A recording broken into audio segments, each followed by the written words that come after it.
from the script.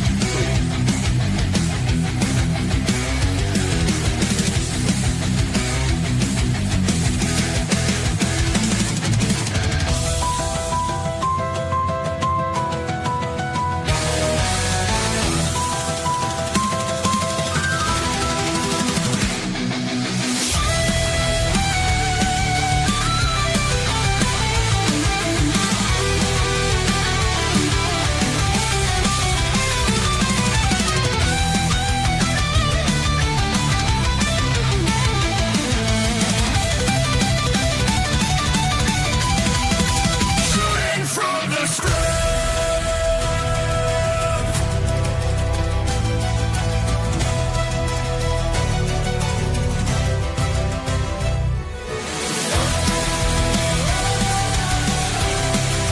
Shooting from the script. Shooting from the script.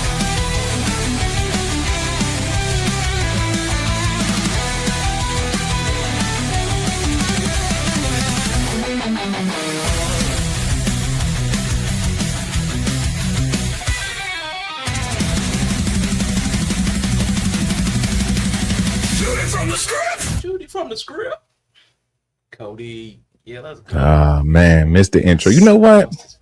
So, Not even gonna lie, miss it so much. Let's run it back. oh, no. Let's run it back. Let's run it back. Let's run it back. Shooting from the script.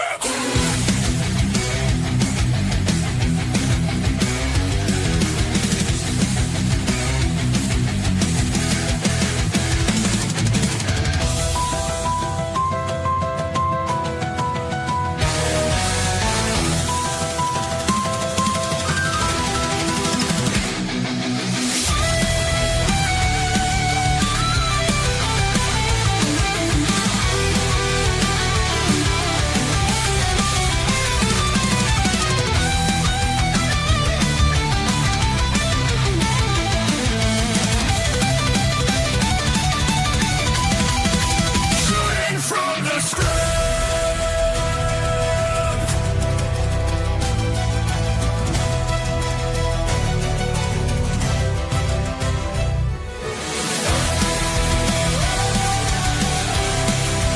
Shooting from the script. Shooting from the script.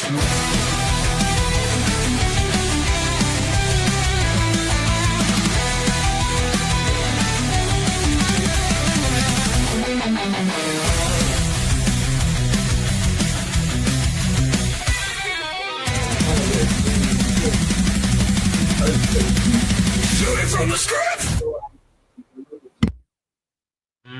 Let's go. What's up, Inya? Good to see ya. Shout out to you. Shout out to you. You had to save my streak too. Had to pop in to save my streak. Let's go. Hashtag save the street. Yes, sir. Welcome in, y'all. Welcome in to the most inconsistent, taking weeks off, can't be on time for not another wrestling podcast that you ever did see and or hear and or transcribe. We be shooting from the script.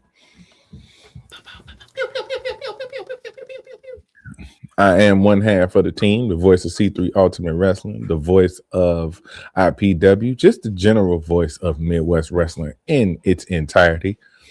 Yella, aka Kevin Young Sr., and the Mo to my Mabel from Men on the Mission. My tag team partner, That's better. Rashawn. That's better. Good to see you, my guy, Paisan. Good to see you, man. Good to see you. You know, it's good to be before the congregation of wrestling one more time. Mm-hmm. You know, Yeah. Pod is good all the time. and all the time. Pod is good. Amen. Amen. All right, so listen. Yella does not understand what the hubbub, the fuss, the kerfuffle is about. with Unreal Season 2. He has consumed it, he has binged it, and I guess it just makes perfect sense to him. I don't get it. I don't understand. So I need to understand why he doesn't understand about what we don't understand about Unreal Season 2. It's a hot mess. It's crazy. It's a disaster. It's horrible. It's tragic. They hate the fans. And it's very clear to me. So you Wow. have a different, so you, as a person who's seen it and finds no fault with it, you enjoyed it. Did you enjoy the show? Did you enjoy all 5 episodes? I did. I actually did. Okay. Mind me if I'm chewing a little bit, y'all. I'm Yeah, a normal dude. I just got off work and I need to eat. absolutely. Okay. So live with it, bro. Yeah. But I did enjoy it though. I So, did enjoy it. You know what I'm saying? And I think because I just kind of I took it for the presentation that they gave it to us in. So, but I've seen people like crashing out about this shit, and I'm like, okay, let me watch because I wasn't typically gonna watch because it just feels like behind the scenes, right? yeah. But the way folks been crashing out about this series, like they crashed out last season. You know what I'm Yeah. saying? Yep. But a lot of is that had worse. to do with they felt like the business was being exposed. See, there's this thing, right? I'm gonna can up for this quick part, and I'm gonna Let's go go. back while Let's I go. finish eating, right? See, the Mhm. fans do this weird ass thing where they want to be the smart ass fans who know everything and know all the booking and know why these people lost and all that other shit, but get mad at WWE for doing Unreal, where they basically let you inside the thing that you feel like you're so fucking smart about. The bad part is that people were wrong. I think that's what it was. They had all these assumptions on why this happened, why that happened, who was getting booked, who was getting let go, what was it working. When they found out that everybody's actually working together, your favorites don't dislike your you're not favorites. They all work together. Oh, that pissed people off. It had to. It had to. When you actually see that the people are working together.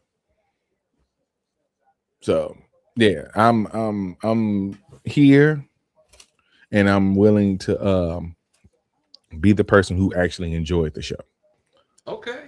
Yeah, you are definitely a flaming um I'm a mark. Triple H sexual. Like it's I don't know what it is. I can't understand how you could enjoy it. There was, as an entertainment product alone, I can't see the value in it. Like, let's say I just enjoyed wrestling, anything about wrestling. Just the fact that it was, I'm trying. Let me set my bias aside. It was well constructed. It was produced. There were themes. So let me bring it down a notch. Yes, somebody who watched that could find entertainment value in it. Somebody that cares about the product, I can't in any way believe anybody that cares anything about the wrestling product that they consume from WWE could find entertainment and enjoyment in that outside of children. So the fact that you say you enjoy it shocks me. Like, shocks me. But there were moments that I enjoyed, but it's because I enjoyed them when they were on the TV. Like when R-Truth did some of the things he did. I laughed when it happened. I laughed when they replayed. There were things I enjoyed, like Naomi winning the Money in the Bank when it happened. I enjoyed it when they showed it again. That, absolutely. What I can't understand is knowing what we know, saying that you enjoyed it. I did not enjoy seeing 4 out of 5 episodes featuring Becky Lynch and Seth Rollins. There's so much more to WWE than Becky Lynch and Seth Rollins. There were some things I could say about, I could concede. There are things that I didn't like because I have an investment in the character that WWE does not. I can concede that point. There are probably also another concession is that there are probably some people out there, like you said, that are mad that their favorites don't like the people that they don't like. Well, they're actually friends. They're probably those people too. I haven't heard that crowd. what I've heard from people about WWE Unreal is that it has. Hold up, it may not be here. Yeah, because it's not wrestling. Okay. The WWE creative staff is who we thought they were. That's what I have found people to be mad about. They are exactly who we thought they were. They bury who we thought they buried. They favor who we thought they favored. That's what I have found a lot of people are mad about, is because now they have proof of everything that we've been complaining about. Every single complaint about creative, favorites, and buried has been verified. That's the thing, because before it was just supposition. Oh, you can't prove it. No. I mean, somebody even tried to argue me down about LA Knight. And I was like, he didn't get buried. I'm like, they literally monsooned him or tsunami'd him. They tsunami'd him off television. A tsunami on top of a car. He was literally buried by a whole other human being. So they literally and figuratively buried LA Knight. Absolutely. They did. I don't care. You can make all the faces. They buried that man. He's gone. And then they showed why. They did exactly this. This is exactly what they did to Jay. Everybody was clamoring for Jay. Now I didn't mind this. Now listen, this is where I'm gonna expose my own bias. When it happened to Jay, I did not care because I complained that he was a bad wrestler. I complained that he was gassed. Keep going. Yep. Yeah. Mm-hmm. So all the things I said about Jay, they were verified, and WWE put him on blast because everybody was like his fans. Jay has a lot of fans. Jay, the Yeet Man, he has a lot of fans, and his fans was on WWE's neck about them snatching the belt off of him. His reign was too short, and you know what they did to cover that CYA? They covered their behind. They showed him gassed. They showed him getting talked to. They showed why they took him and demoted him to justify it to the fans. Hey, you guys are criticizing us. Let us get the fans off. Let's get the fans off our neck. They just did the same thing with LA Knight. Everybody's like, man, he's getting buried. Ain't nobody buried LA Knight. Then they come behind and show you why they're dropping him down the card. Because he messes up. Because he's messing up. Which is what we thought. I thought it was because of the in-ring botches. And I guess that was an in-ring botch, but it's not the one I was picturing. I was picturing the big glaring box jump where he's slipping off the ropes every single time and he's losing the title, so he drops the belt before he drops the belt. I was thinking it was stuff like that was getting him buried. But then they showed some other stuff. So there's even more things that he's botching that I wasn't privy to because I wouldn't have known it was a botch. I wouldn't have known that it wasn't scripted for him to stay outside the ring and for Seth to make that ascension like the way he did. I thought it was just fine, but it wasn't the way they envisioned it. No pun intended with the vision. It wasn't the way they envisioned it, so they were mad at him.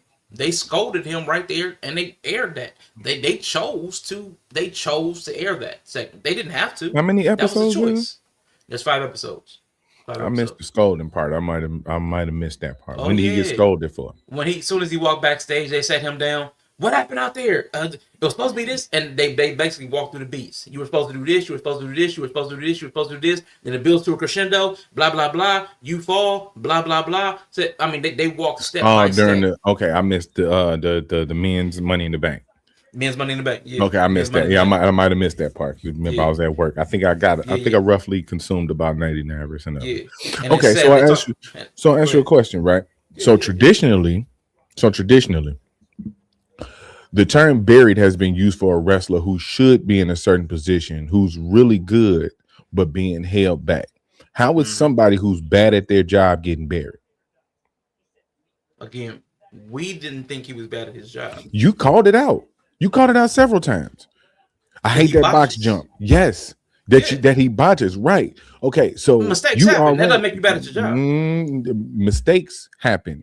But you yourself, this is why I'm calling out you specifically. Okay, you yourself consistently called out weekly his botches, even if it's the same move. You called it out week. So they should have took it off. Right. It ain't mistakes being made. Right. It ain't mistakes being made. It's he's not good at executing the moves that they want him to execute. And that's fine. He could do some other stuff. I'm gonna tell you a lot. It's a few reasons why he probably ain't where he need to be.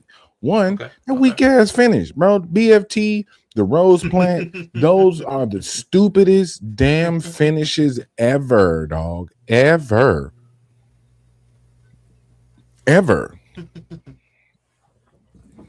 Yeah, if y'all want to tune, I know we kind of talking around Wrestling, yeah. yeah, I know we kind of talking around the topic that if you watched it, you watched it type of deal. Yeah.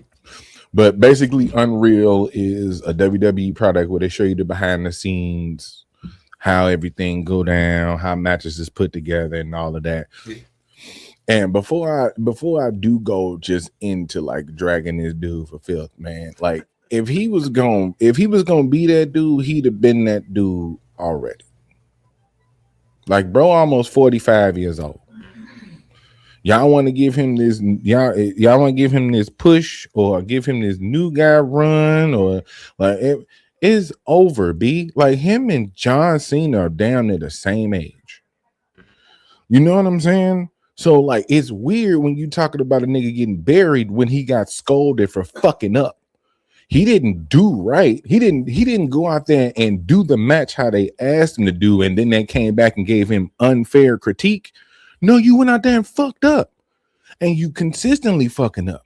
Because I've watched what I did see is I watched other people make mistakes in their matches and not get scolded because they're because they're not making those mistakes consistently. So when you make a mistake after being good for so long, we could teach you.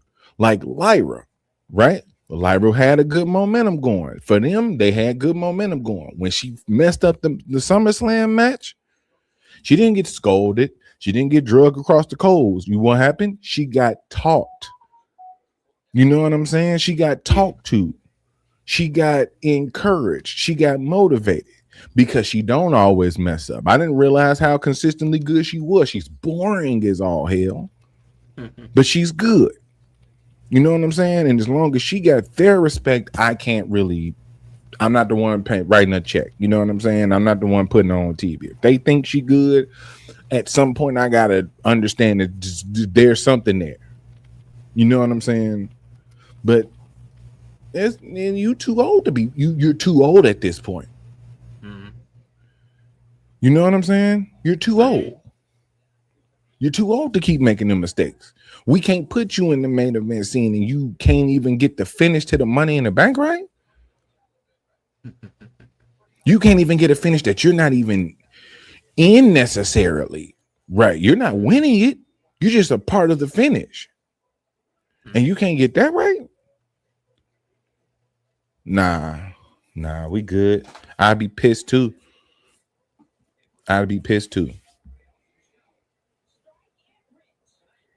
So yeah, but I do want to. I was trying to find the series. I was trying to find the show list so we can go down like a brief kind of recap of every episode, so we don't really get too far. Like, so we can kind of keep our conversation concise. But we ain't got to stay on each episode too long. So, first episode was titled "No Days Off," where they basically opened up with talking to Seth and Becky just about like their time in the company and all that, and like work-life balance and trying to find like, you know, they new kid and all that other stuff. So you said that you didn't like how Seth and Becky dominated this season or dominated these couple episodes. Yeah. Why? Because there's more to WWE than Seth Hogan and Becky Hogan and Hogan. Triple H. I'd like to see more stories than just them. Now, we got a little bit of R-Truth, a little bit of Naomi, LA getting jumped on, a little bit of EO, a little bit of Penta. It's like each episode would throw a little bit of somebody else, but this show was heavily featuring Seth and Becky. Now, that's their right. This is messaging. This is what they've chosen to promote. So it's a decision. It's a conscious decision. They're telling the fans what's important to them. So, as a fan who wants to see an array of talent, and you give me 5 episodes per season, and 4 of the episodes feature just two people who happen to be a couple, who just happen to magically be a couple. So this is really one couple. This is the Michelle and Mark and Michelle of the current WWE, who now dominate WWE Unreal. This is basically their show. It didn't have to be called Unreal. It could have just been the Rollinses. It could have been that. We didn't even have to have these other people. We didn't have. We could just, let's not even pretend. Like, if this is who it's about, let it be about them. Make it about them. Market it about them, and just let it be that. We ain't gotta pretend.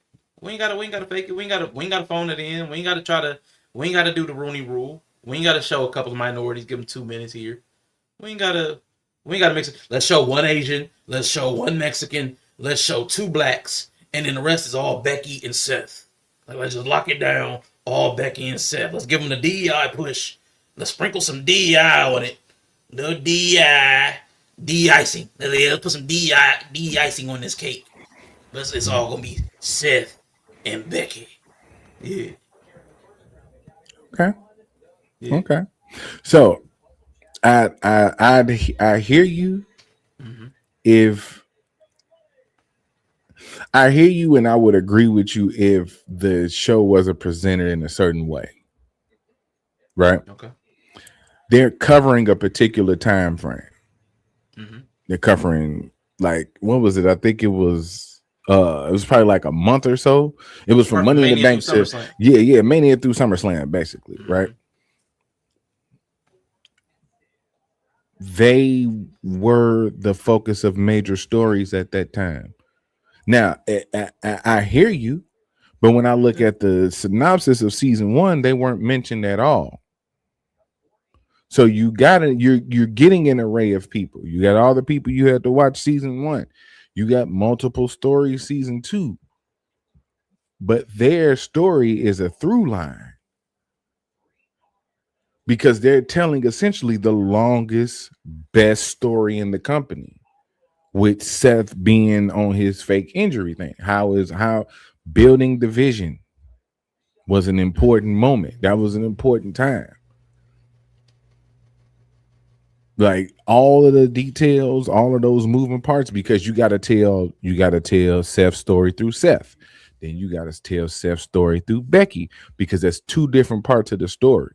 The whole idea of her having to lie about the injury, you know what I'm saying? And being told, like, after the fact, how she basically had to kayfabe the whole family, everybody she talked to. That's a different presentation, because Seth was like, I just ignore the phone. Yeah. You know what I'm saying? So that is a different type of like a different type of point of view on how kayfabe works, or how they view kayfabe.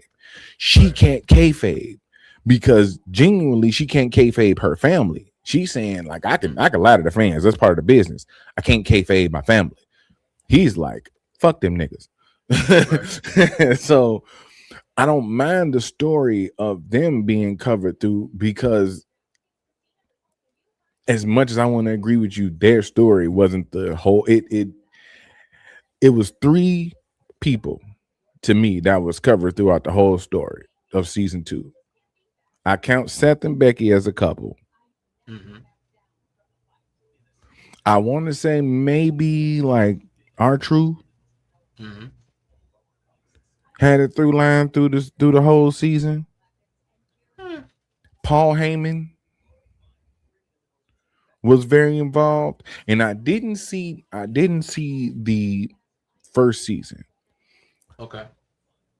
But Michael Hayes, nigga, was my favorite part of part 2. I don't know if they got him like in an official narrator role, because like I said, I didn't see season 1. Okay. But if anybody was super involved in the story through the whole 5 episodes, was Michael Hayes. And god damn, that dude holds his damn position at that company. Like, I respect that. They was trying to cut his time. They was trying to cut time off his main event for who was it? EO and Rhea. Okay. Naomi, that's who had the other through line. Yeah. That's who had the storyline arc going through was Naomi. Yeah. When he was like, they was like, can you do 20? He was like, hell fucking no, I'm doing 25. If y'all wanted some extra time, you should have cut them extra matches. Don't cut my main event. Mm-hmm. I need all my time to do all of this. And damn, it was good. Like you see, he was like, oh, it's damn good. Yeah. But nah, I think there's the idea that the season was dominated by Seth and Becky in a way that made it unwatchable or like bad. I don't see that. No, that's what I'm saying. Like, yeah, that's there. I don't think anybody made that claim. Complaint. It's hard for me to grasp the complaint, though. Yeah, that's what I'm saying. I don't get the complaint. Okay. Do you get the complaint about The Rock and Travis Scott being involved in John Cena's his final tour? Yeah, because it didn't work. Okay. But even before it didn't work, people were complaining about why is Travis Scott here?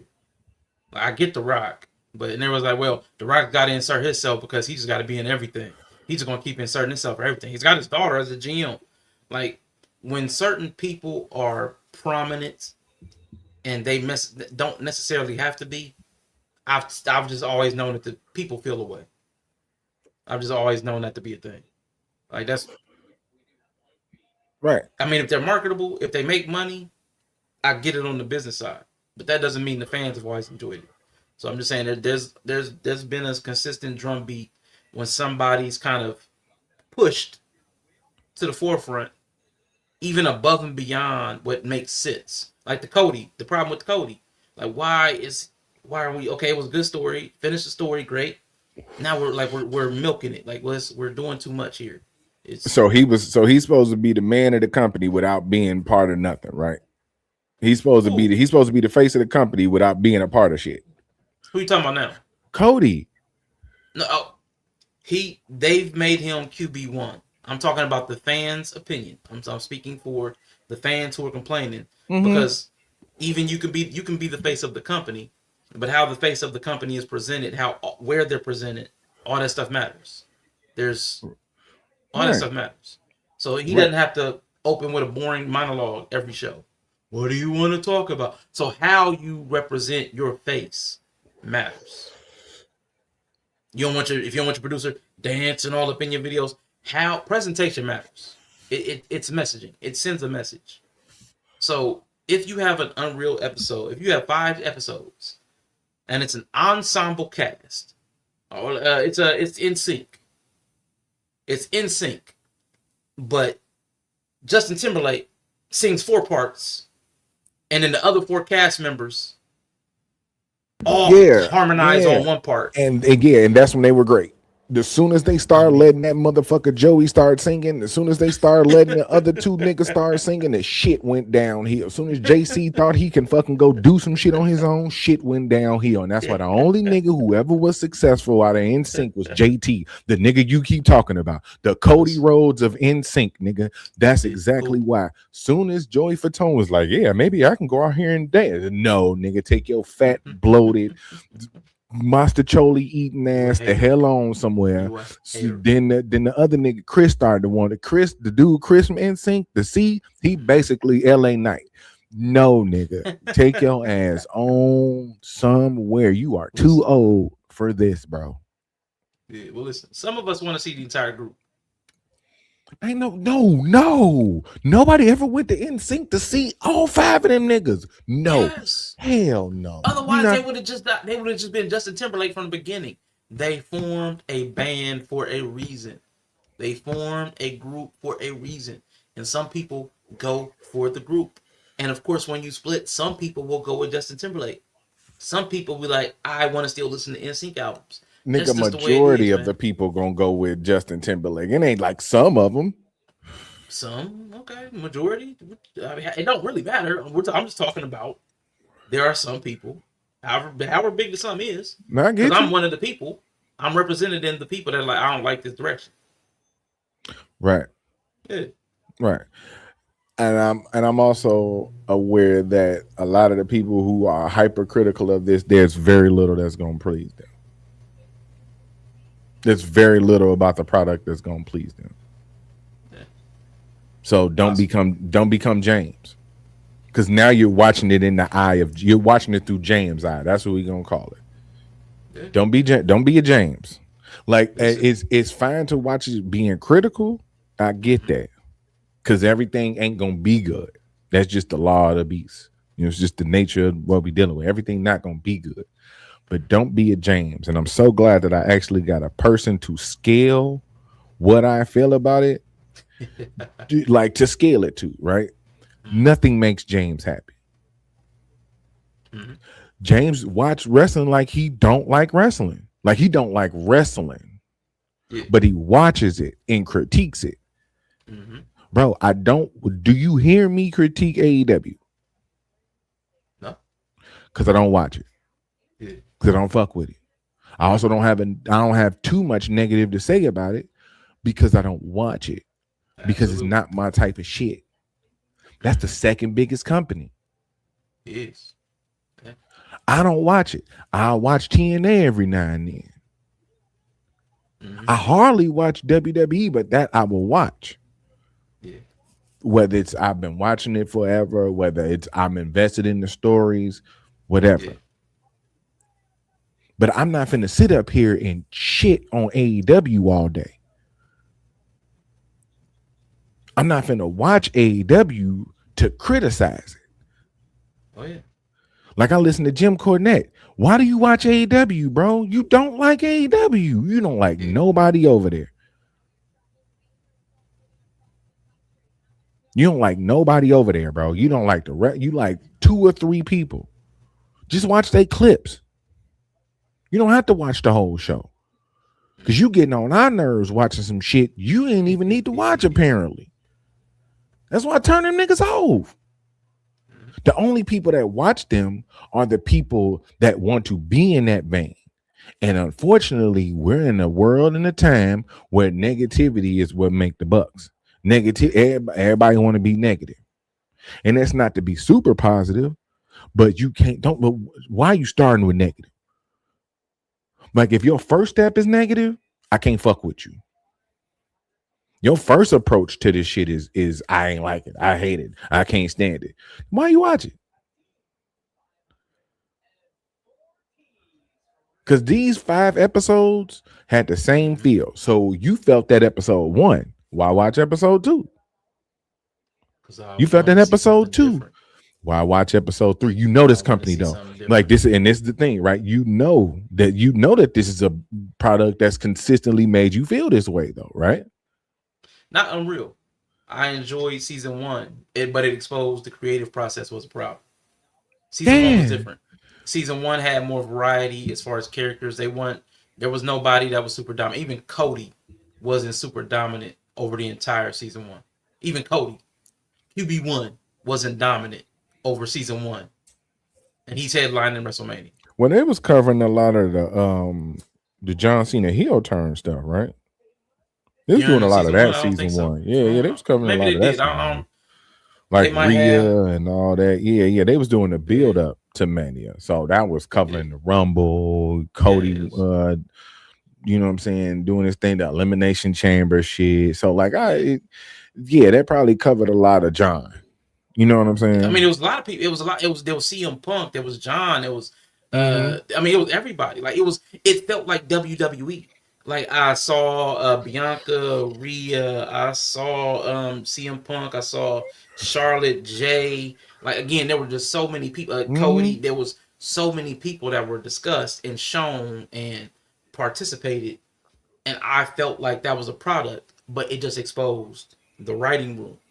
And then Triple H gooning on Rhea. You know, the hugs are a big thing in both seasons now. Triple H hugs. Hey, look, man. Y'all better let that man live, all right? Listen, let that man live. Hugs are about to become a thing. But season 2 felt totally different, man. Season 2 felt like I was season 2. I didn't experience this. I didn't experience this live, but I heard about it. Season 2 felt like to me about Seth and Becky what they did with Roman Reigns, where they kept trying to force him on the fans, and the fans were booing him, even when he like won the Rumble or something like that, and he was getting booed. That's what it felt like with Seth and Becky. You don't need to sell me on Seth and Becky. I already like them. It's like, but now that the way that you're heavy handed pushing them, it feels different. It feels like an energy shift for me that I can't respect. And even the way Seth was carrying himself, like, okay, dude, you won the title. You're coming back mad because it didn't end the way that you wanted it to end. You still won. Now I get it. They're artists. They get to be sensitive about their shit. Shout out to Erykah Badu. That's cool, but it's still awkward to see somebody. It puts some thoughts in my head about, how I pay attention to human behavior. So it puts thoughts into my head that, okay, now I see who the players are. Because it's one, WWE's choice is to feature you two. That's cool. Y'all can be the Mark and Michelle of the face of the company.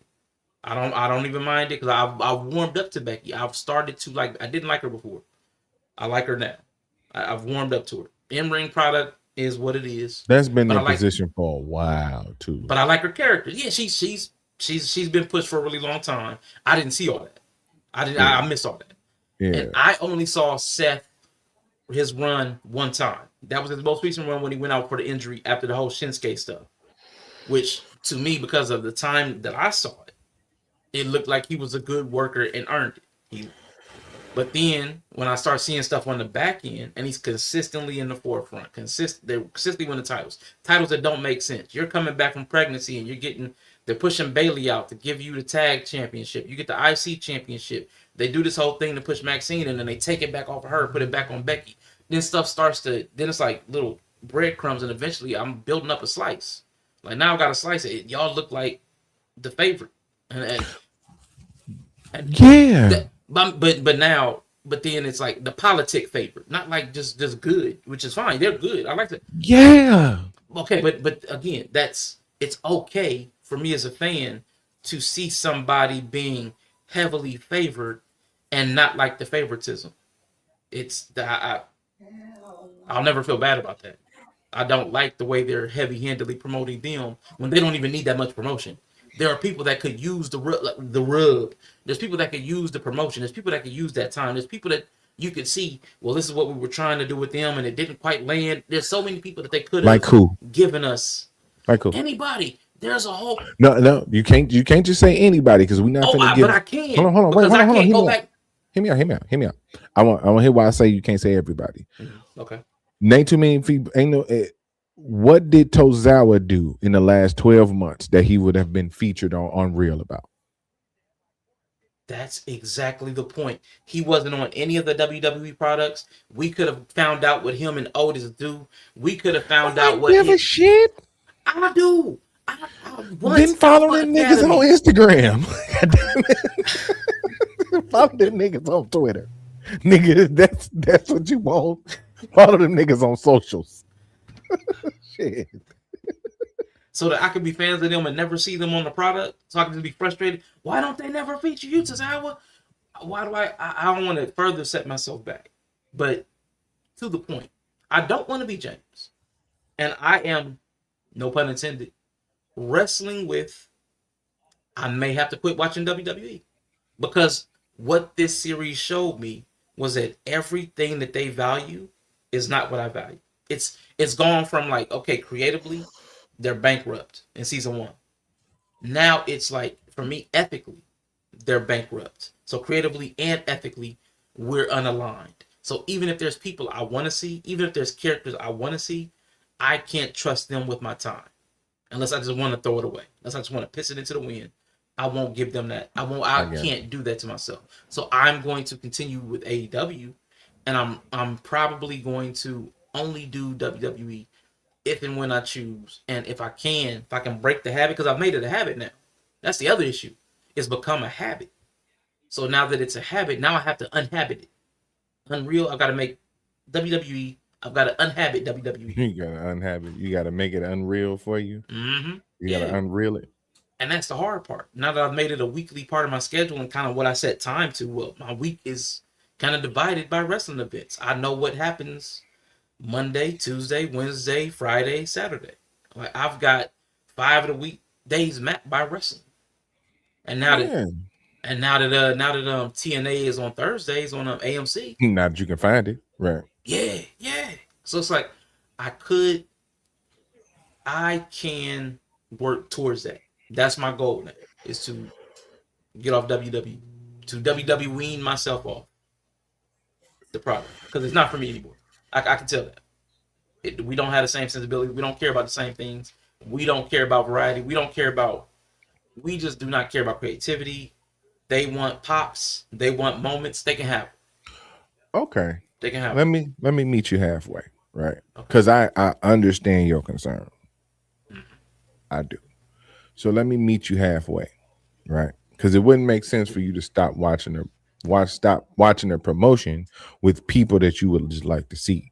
So why don't you Yeah. find the place where they wrestle at? Most of the people who you don't see be on Main Event. How often do you watch Main Event? I don't, because it was on Peacock, and it was just Exactly. Right. It was a So nuisance. so here's where I'm gonna agree with you. I don't watch Raw and SmackDown. You probably consume more visual wrestling per week than I do. I'm certain of it. Easily. Yeah. Absolutely. Like for all the time I stream, you watch wrestling. Like, like that's Yep. that's how it is. Mhm. So I would just say put that time into another form of that product, because WWE got so many different shows that people be on. You got especially Main Event. Like try watching Main Event for like a week. I did it when I'm telling you, when Cross. What up, Jay Crack? Good to see you. When Karrion Cross wasn't getting any TV time and he was on Main Event, I would go watch his matches on Main Event. It was worth for me going to see him on Main Event. But even their Main Event shows they don't put any effort into those. So even the editing of it is poorer. It's not a good entertainment product. It's that's the thing. So it's so I mean I get it, but it's like it's hard to consume some. So that's why WWE is so like like Windows or iPhones. Like iPhones are so easy to use. WWE is like that. Raw, SmackDown, NXT, it's an easy interface. It's easy to get into. It's easy to understand. It's so easy. Some of the other products, it's harder to access. They don't have the cameras. You can't see what's going on. It's just difficult. So I get it. I did finish it, Jay Cray. Y'all finished it up today. But yeah, it's harder for me to get into it without some medium of exchange. I need something to make it more accessible. But I tried watching Main Event. It's just so harder to navigate. It's so much harder to navigate. I have issues with Peacock, first of all, on the app, because my quality on Peacock degrades. So I can't even get 720 most of the time. It just turns into potato cam. And I don't know, that's a Peacock problem, but it's the problem I have with Peacock. So I mean, there's so many barriers to right.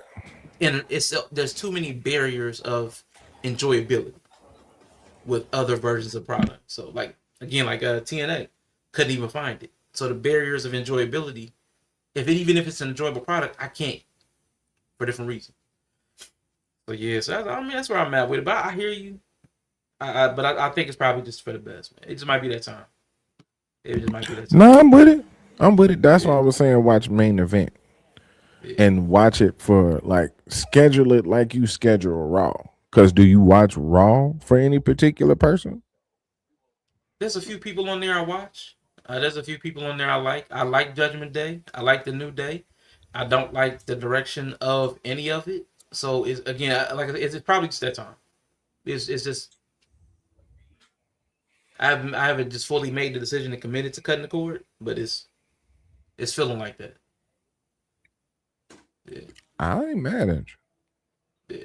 Like I said, I just didn't understand what this show, in particular, like the presentation of this show, in particular, Now I will say this, and there was one part in there that was like, okay, I think I am part Paul Levesque. Okay. So the writer's room, Hmm. when they're in there and they get their ideas, Hunter hit him with the, okay, that's a good idea. Then what? And it's like, he gets it. He gets it. Like that was the this, and I got snapped on for then what? Yours made sense though. That makes sense. It would be if he wasn't Mr. Pop. We just want moments. We just want moments. Moments don't need it. And then what? You're just building up to a moment. And that's all you need. Because he ditches, all he does is ditch creative plans. All he does is pivot. Cena's entire run was pivot, pivot, pivot. It was Hakeem Olajuwon. He Just said pivot, that. pivot, pivot, pivot. Everybody said it. There was even the call in first season of Unreal where Nick Khan called The Rock, and The Rock called something, and something called H, and H called Cena, and Cena called Scooby Doo, and Scooby Doo called the Ghostbusters. It's all of this stuff is manufactured and goofy and nonsensical, not planned out, non-linear. They drop storylines. All of it is like that. They just keep talking about moments, moments, moments, moments, moments. You don't need it. And then what if you just want a moment? And then when somebody pitches a moment, well, and then what? Now I need long-term storytelling. You ain't cared about long-term storytelling. You ain't cared about it. Every single story you've gone away from long-term. After the bloodline and after finishing the story, long-term storytelling died. Okay. Now I hear you. I hear you though. RIP. That's the give and take with long-term booking, long-term storytelling, right? You can't plan a story a year out. Non-wrestling. Non-wrestling. You cannot. You cannot plan a story a year out. Okay.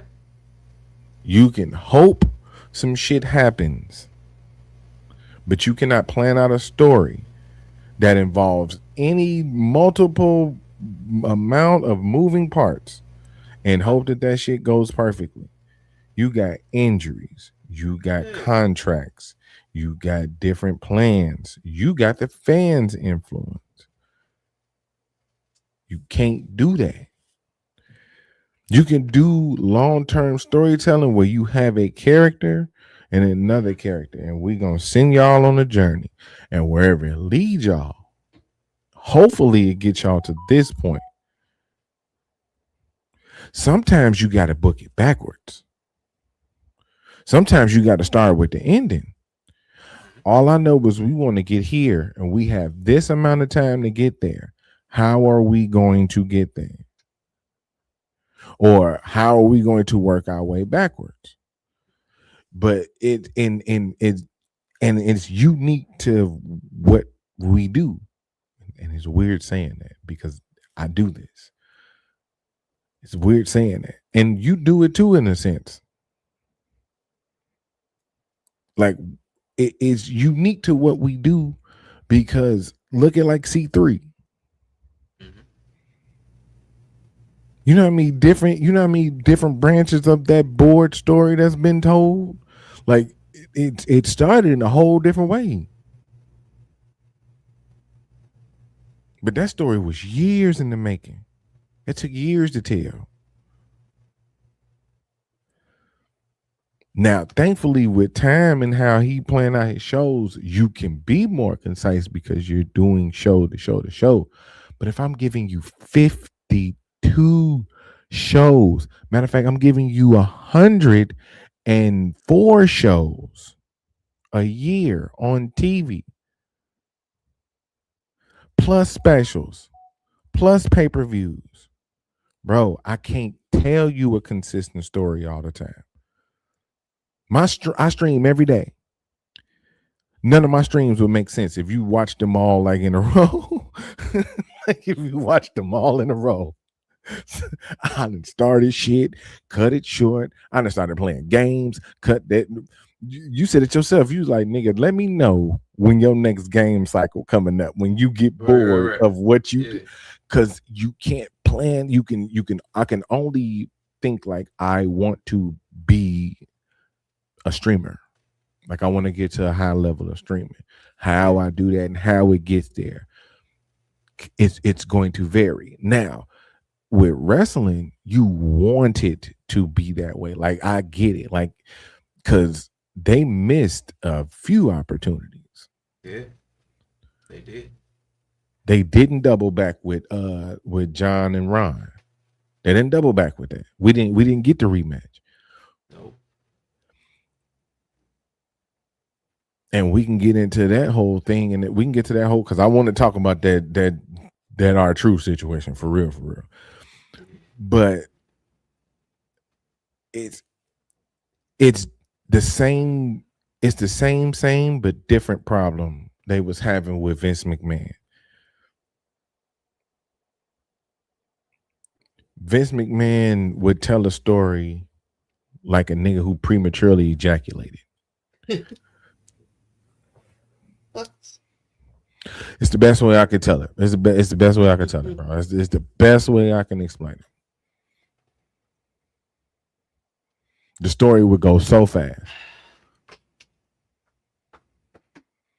You talk about all the storylines they give up, like how they back. That's how they did all of them back then. They were just so fast. They were just so short.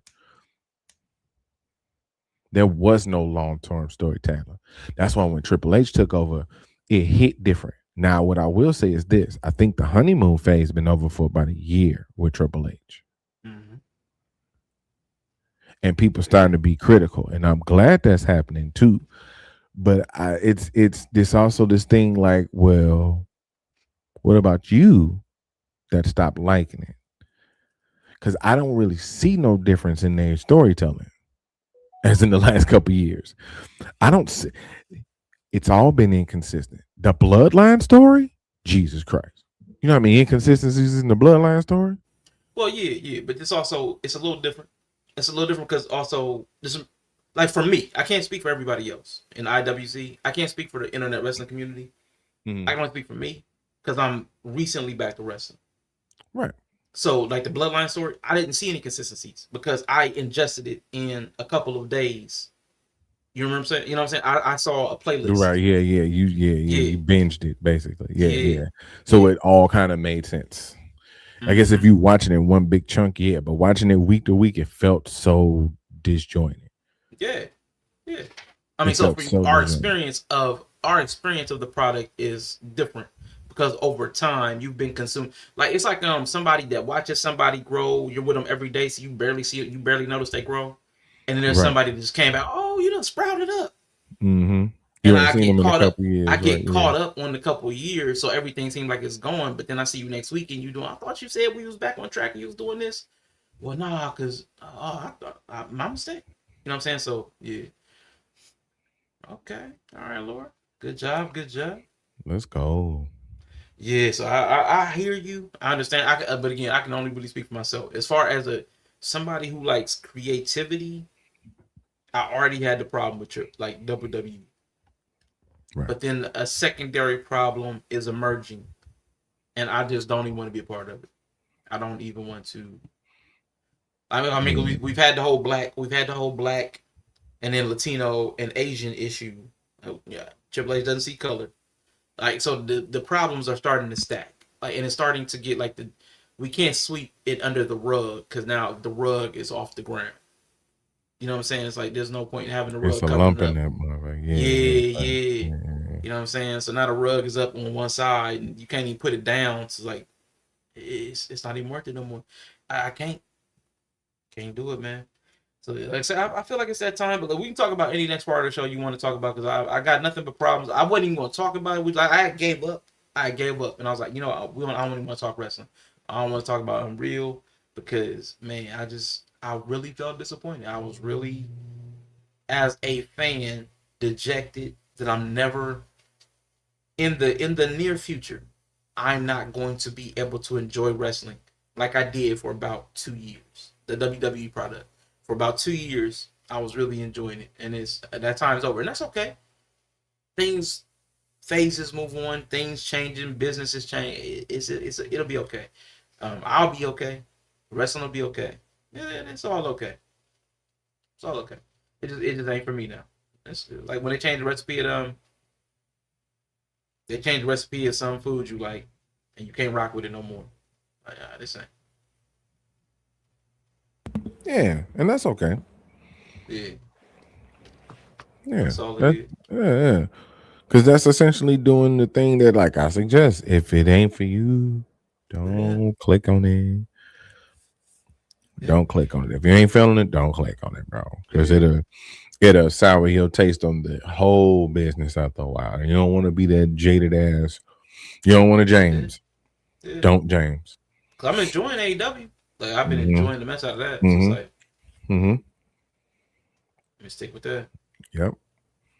They've been doing some good stuff over there. I've been peeping over there. They got the new Yeah. trios champ, Horse Cock. Yeah. They The storylines over there are probably just as jacked up as WWE, but I enjoy the matches. The matches are, for me, better. Even if they're not doing high spots, they still try to do things that I'm familiar with in wrestling, like limb targeting. Even if somebody like stops selling at a certain point, or they get hyped up and all of a sudden they can run on this leg that they can barely, it was broken. You know, they just had a broken leg a second ago. Couldn't walk on it. Now all of a sudden they just run in full sprint. Like, okay, I just have more speedball baby. Couldn't put any weight on it. He did the Cobra Kai, he did right. he just did that. Then all of a sudden he's running full sprint across the ring. I'm like, come on. But it's like I was able to roll my eyes at it because I get it. Because it's small stuff, but they were trying to tell a story with the limb targeting and overcome. I get it. Try to tell a story. But now he magically healed because he got to do a tope. It's crazy, man. But that's part of wrestling. You're going to do something crazy. Somebody's supposed to do something heroic or Herculean. I'm cool with that. But like, I need you to meet me on the suspension of disbelief by making some stuff make sense a little bit, so I can carry it the rest of the way. You know what I'm saying? And it's like they just WWE's over it, man. I guess I'm over it too now. Yeah, I mean, like the Becky and Seth, I get it. I see who they are to the company now. The whole I mean, there's so many things, man. But you said you want to try to stay in order. You want to go to the Pat McAfee, Gunther coverage, which is episode 1. Oh yeah, that was dope. Only for me personally, because I rocks with McAfee. They described him well. He's like the extension of the fan. Mm-hmm. You know what I'm saying? It's something about like his participation that don't feel celebrity, and I think it's because he's week to week now. He's been around for a long ass time. I didn't realize he'd been around since 2018. Shit. He had this match against Adam Cole, though. That was pretty good. I think that kind of endeared him to the fans too. Mm-hmm. So yeah, and then they went into Lyra's arc and all that too. So like I said, and her story was kind of cool. Her story's kind of interesting, but we get around to that. I did want to get to episode 2 though, and that's R-Truth. Okay, let's go. Him and Road Dogg, his home. Yeah, that was dope. Okay. That might be my overall favorite episode. That's understandable. Just because they told a really good story. I guess we just removed that. Hold on, I'm fixing this stream. Like they told a real good story of like how Truth was kind of there for him. They helped each other. Mm-hmm. You know what I'm saying? And you've heard that story before if you know wrestling, but then you get to see it in a different element. Yeah. I don't think I've heard them say it. I've heard it talked about, but I've never heard Road Dogg talk about it. Right. I think I heard Truth say it on like Chris Van Vliet or something. But I didn't hear like seeing both of them cut back and forth and them talking about it. It just resonated different. Mm-hmm. So, and then seeing finally getting like an understanding on what the contract situation was. Mm-hmm. And it was kind of how I thought it was. Like, I don't see them just firing him, but I can see his contract lapsing. Mm-hmm. Now, I ain't gonna lie. I thought he was still under contract, even still. But it was like 3 weeks. I didn't realize that it was that long, that short of a period. It was like 3 Mhm. weeks. And the nigga was right back. So it was probably like 2 weeks. That nigga missed a pay period. Mhm. You know what I'm Yeah. saying? That nigga. I mean, to me, it landed me the opposite way. Because to me, that part was, for me, it felt like lying. Yeah, technically, he wasn't fired. You didn't terminate a contract while it was still going, but you're letting it lapse. Like, you're like, let's not act like you're retaining his services. Like, fire, colloquially, you're not retaining the services of an employee who's currently otherwise would be on your team. Yeah. So there shows that he's not going to show up to, because you know that you're letting his contract lapse. So Yeah. it feels disingenuous. Well, he was under contract. Yeah, a lot of people under contract. Like somebody like a football player that they don't want back on the team. They might be under contract, but they tell them not to report. Okay, yeah, I mean they're on the team, but you're telling them not to report. They're not suiting up. Like, so you're effectively firing them, but not allowing them to go on. So that's that kind of little manipulative communication that I don't appreciate. And it's like, it's consistently little stuff like that I can't rock with. And I get Yeah. it. It's trying to massage the situation to lessen fan outrage. Okay, I get it, but I don't gotta like it. You're never gonna make me like it. I mean, he also said that the negotiations was a little wonky too. So he did admit to that both sides couldn't really. He said that communication on both sides felt like disrespect almost. You know what I'm saying? They felt like he was being a certain way with them. He felt like they was being a certain way with him, and it fell apart. Yeah. You know what I'm saying? Even when they embraced, when he came back and he told them, like, man, you already know that was some old bullshit. He was like, personally, nigga, I'd love to see you back. And they shook hands and went on about it. Yeah. You know what I'm saying? So, he been around for a while. You gotta pay truth what you gotta pay truth what you owe, god damn it. Like the truth, he might not be John Cena, but being that long, you gonna get paid around that same amount. Like, he up there making him, the Miz, Randy Orton, they probably make all around the same amount of money. Man. Just on seniority alone type shit. Yeah. I'm with you. Yeah, so it was cool seeing their little friendship story. Mr. Tendonism and his barbecue. I knew why savior. I know you was gonna say that. Why did I know you was gonna compare him to Mr. Tendonism? No, you ain't Cause I'm a shit. hater, man. Cause I'm a hater. You ain't shit. Mr. Tendonism and his barbecue savior, bro. Cause I swear, bro, people be treating our truth like he the Mr. Tendonism of wrestling, bro. He is, man. Like he be getting screwed over, like he don't know no better. Y'all Mr. Quickenism. Y'all be this shit. Y'all think the nigga dumb because talk like he do and act like he do. But he played a fool. That's his role. He plays the fool. He's the jester. He's the clown. So I mean, it's an easy leap to make. Okay, and the Undertaker is actually dead. See, and that's where I would start raging and throwing shit. So so the perception of R-Truth is that he's just this goof who don't know no better, and WWE is taking advantage of him. Probably, yeah. I hate it. I hate it. I want to go kick a puppy right now. I mean, but why would he plays the goof, and then even when he's not on screen as talent, he's still goofy. So it's not far fetched. I haven't seen him switch out of this character. I've never seen him become. Oh yes, he never turns into like William Regal, or he never turned. I've never seen another character except R-Truth. Like, it's the same guy. We saw Ron Killings. I mean, for Oh, like yeah, you're a right. month. Okay, wait. Here, look. Ron Killings, R-Truth, K-Quick. It's the same guy. This nigga. It's the same guy. It's the same guy. This It's nigga. same guy. Same, Like, same. yeah, same. Not even no but different. It's all It's the same. same. Yeah, Yeah, same. all same. Yeah, so him, but I get there. Some people like, I do not think Ashley LaFleur or whatever her last name is and Charlotte Flair are the same person. I don't think her character and her real life person are the same. I don't think.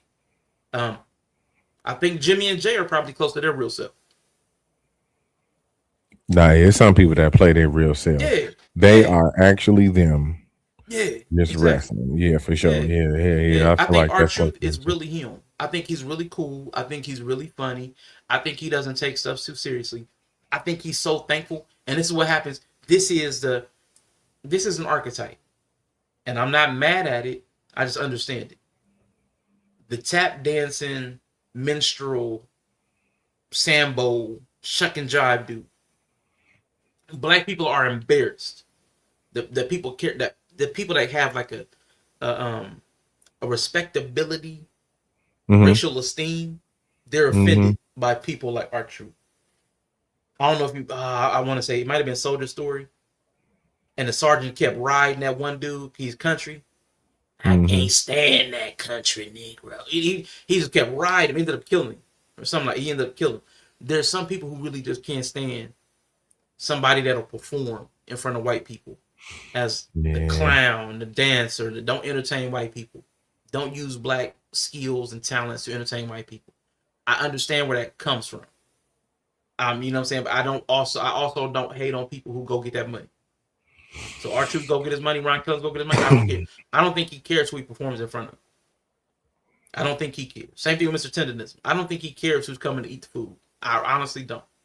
They just want to perform. They just want to express. They just want to put their talent out before the world. So again, I'm not mad, but I understand why people are. I understand why people think that Mr. Tendenism and R-Truth don't have the capacity to understand the financial components. I That's get a it. goddamn shame. But I don't understand why it would be a shame because we see people like TLC that doesn't understand it. We You want see to know why? You want to know why it's a shame? What? And you know I'm not a finance dude. You know I'm not a money dude. So I do Let's not go. like using money as a flex. Let's go. However, questioning their financial aptitude while they have 10 to 20 times as amount as the people who are critical of it in their bank account bothers my soul. Right? Okay. You know what I'm saying? Like I know that most people who tell him Mr. Tendenism that he getting screwed over don't have the bank account that he got. Ain't been making the type of money he been making. This place was popular before he said Mr. Tendenism. Did he get a boom? Yes. Was it popular beforehand? Also, yes.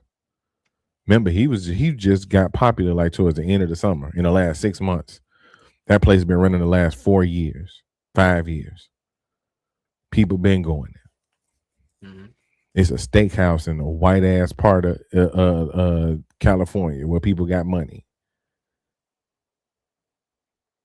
So that's the same thing I'm saying. Like it's this you wanting to see your favorite booked the best way possible.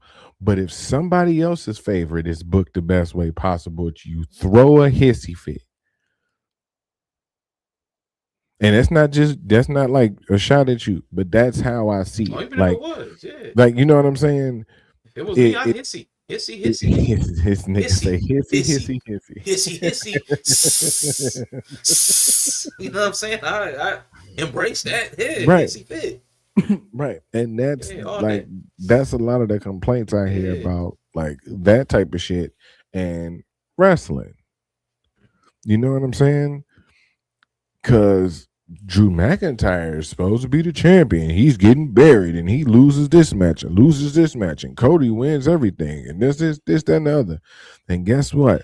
Drew McIntyre is the champion, Yeah. right? And I was happy with that. Right. You were happy with that. Then what?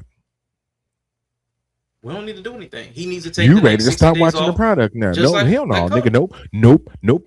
Cause of Fuck other no. stuff. You ready Yeah. to stop watching the product now? I- The main person you was talking about don't have the title right now. So for you, I'm calling you out. Yes, you, Go you, ahead. sir, Yeah. you. Let me Call you, me out.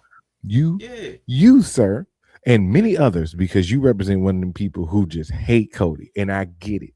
I get it. I'm so happy. But Yeah. y'all main issue, like 75% of y'all issue with WWE has been Cody Rhodes. He does not have the belt. In fact, he's had the belt so little in the last 6 months that it's actually crazy. He hasn't really had the belt like that. What you mean? No, he just he lost hasn't. it. He when he didn't have it the whole summer. He He got won it it during back the summer. and then He got lost it it back at again. SummerSlam. He lost it again, won it back, and then lost it again. He's He got won it it back like at SummerSlam. twice. Right. And then he's lost it twice. He didn't not since SummerSlam. He just lost it to Drew since Didn't SummerSlam. he lose it again and then won it back, and then he just lost it to Drew? Who did he lose it again to? I can't remember. I think he lost it to somebody. I don't think no. No. He picked it up from Cena at SummerSlam, and that's been it. It's been him. Matter of fact, because I went through cage match. And okay, because I hate Cody, so this is about to be a self snitch. Oh my I don't even God, care. you had him that bad? Come on, let's Listen, go. okay. I found out that he had more. They had a Christmas tour. I can't remember the holiday tour. He had more matches during the holiday untelevised holiday tour than he had title defenses since he won the belt at SummerSlam. He had 7 matches, and they were all against Drew McIntyre during the holiday tour. And that was like, 6. It was like I want to say 8 to 10 day span. So he had 7 matches in an 8 to 10 day span. The entire, I want to say 8 months between winning the belt and losing the belt, he only had 6 title defenses. And I was like, this is ridiculous, man. Oh yeah, that's why. Yeah, okay. They talked about it in the show. Nigga, he went off to shoot Street Fighter.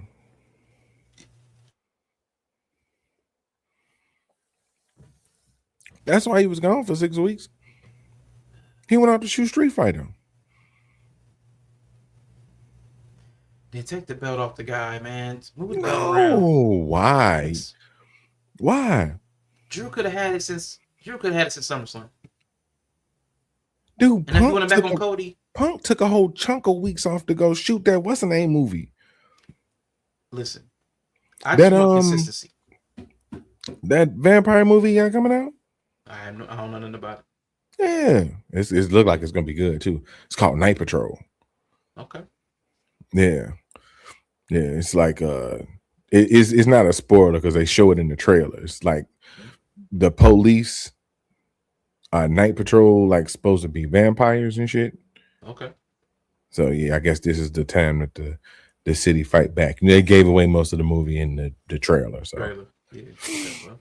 yeah, That's it. yeah. 2026, yeah. Yeah. But yes, I am that guy. I do hate Cody that much. I am happy that Drew has the belt. I am happy that Cody's walking around without it. I'm satisfied on that one criteria out of 100 criteria. That 1% does not outweigh the other Oh, percentages. that was a big percentage for Yeah. you. That was a big percentage for you. No, creative was the biggest percentage. Creative was the biggest Oh percentage. well, shit. Yeah, you I might hate as well Cody. stop watching. Yeah, you might as well stop watching it. Yeah, Yeah. 'cause creative ain't gonna get no better. It's just And who's I can gonna tell. persevere. Who's gonna persevere through creative, or like where's that one story that's actually gonna click? But if you It want was all bad. around, if we want all around creative to be good, yeah, good luck, Bucko. Yeah. Well, I take it. I'll take that charge. Yeah. Good luck on that one. I saw his picture. It must be the hair.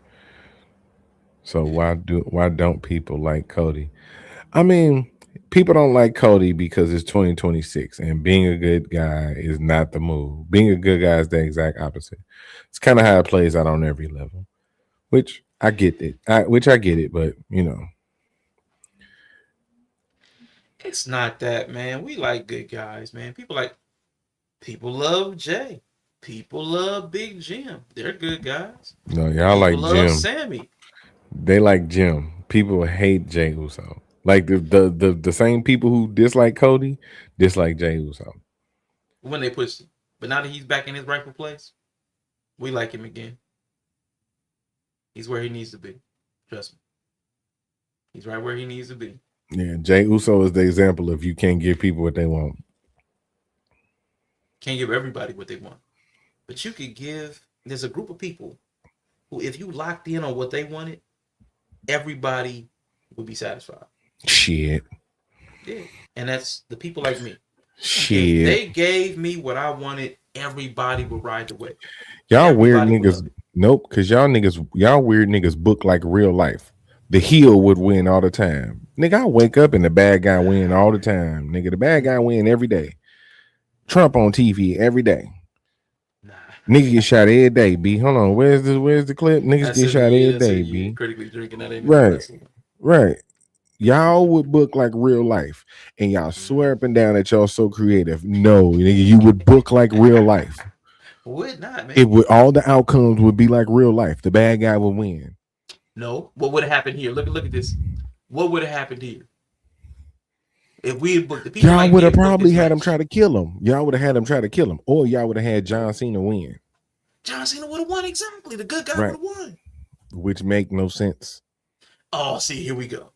So first we want real life, and then we would have done something. It doesn't make any sense. That's not real life. Which one do you want? Do you want us to have real life or not real life? You gotta give us room. Let us breathe.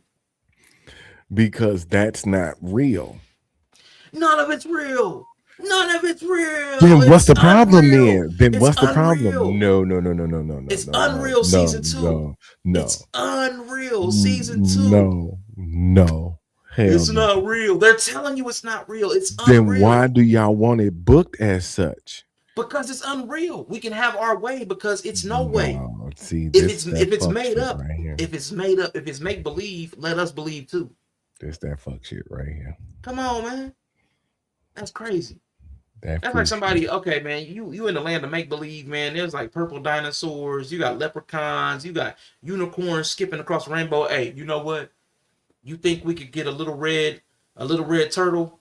No, that's stupid. Why would there be a red turtle in the land of make believe? That's dumb. But we gotta sit here and look at the unicorn tripping across the rainbow, and we got the little leprechaun pointing and laughing because I asked for a red turtle. Like, nah, man, get out of here. Oh, what I asked for is stupid, but all this other stuff, that makes sense. Nah. Ain't gonna sell me on that one, bro. That's where the confusion happens. Y'all getting make believe. You getting make believe. You're getting the land of make believe. But it's not your land of make believe. You see what I'm saying? Yeah, absolutely. It's right. It's not your land of make believe. You're just observing the land of make believe. You know what I'm saying? Man, listen. Like the whole fans getting truth re-signed is an anomaly, nigga. It's been plenty of people who got cut and niggas was chanting their name. That's what I'm like. That's That an week. anomaly. That That week. He wasn't They the did only one to go that week. Yeah. Right. It was three It was like, niggas we gone want that truth. week. We want Lito. And that truth is. We was not hearing that shit. Mm-hmm. That Lito chant died quick. Real quick. Real quick. Yeah. You don't like that photo of Gunther? Oh yeah. Oh yeah, that's right. You're a Cena. Yeah, you're a Cena. I get it. You're in the You Cena nation. I forgot. mean this photo got that?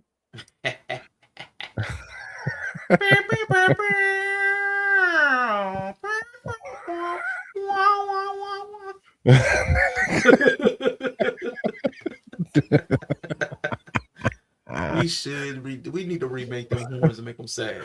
Right.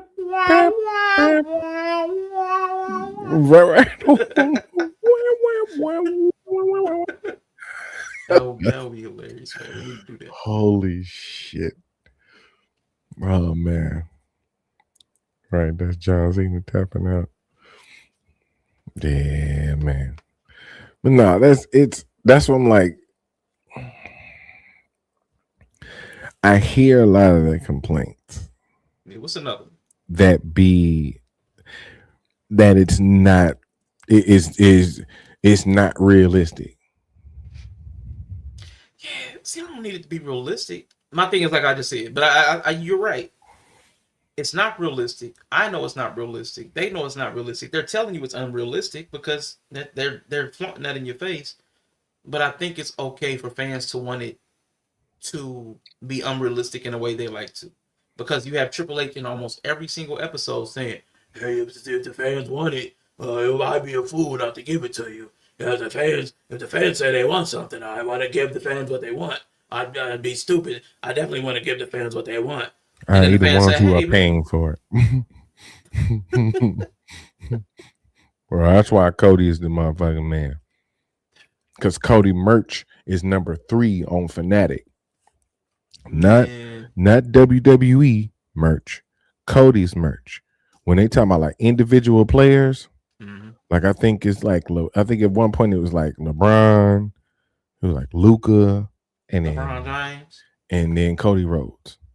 Okay, So yeah, his fans can get what they want. Jay's fans can get what they want. Cena's fans can get what they want. And when cool. they're done getting what they want, then Drew's fans can get what they want. If you want Drew McIntyre to be the man some more, stop trying to make him a fucking heel so he can sell merch. That's why none of your favorites, this ain't to you, but this is to you. That's why none of your favorites get fucking booked, because you want all of them to be heels. And guess what heels just absolutely positively cannot do? Sell merch. Yeah. Because that's illogical in wrestling logic. Why would you want to buy the bad guys merch? Why would you want to wear the bad guys t-shirt? Can't sell the bad guys t-shirt to the kids. The number one priority. Let's not forget that. There's the number one priority in this entire situation. Hello?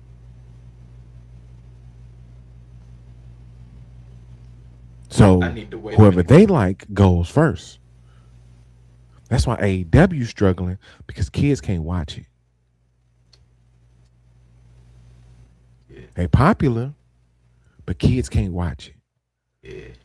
TNA is getting more popular. You know why? Because kids can watch it. WWE been crushing it, and they try to shit on them, but wonder why they make so much money. Because kids can watch. It's meant to have families there. Wrestling has always been meant to be a family product. Not to satisfy the weirdos who watch the matches and be like, see, nigga got buried. I knew it. I knew Triple H was racist. It don't matter if you think Triple H is racist. It don't matter if you think Tony Khan's fucking racist. I like how Tony Khan's racism gets swept under the rug, but Triple H just absolutely hates black people.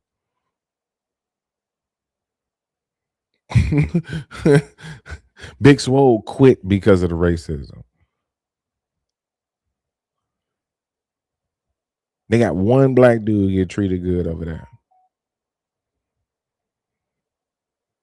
You got the Hurt Syndicate to get treated like fucking jabronis.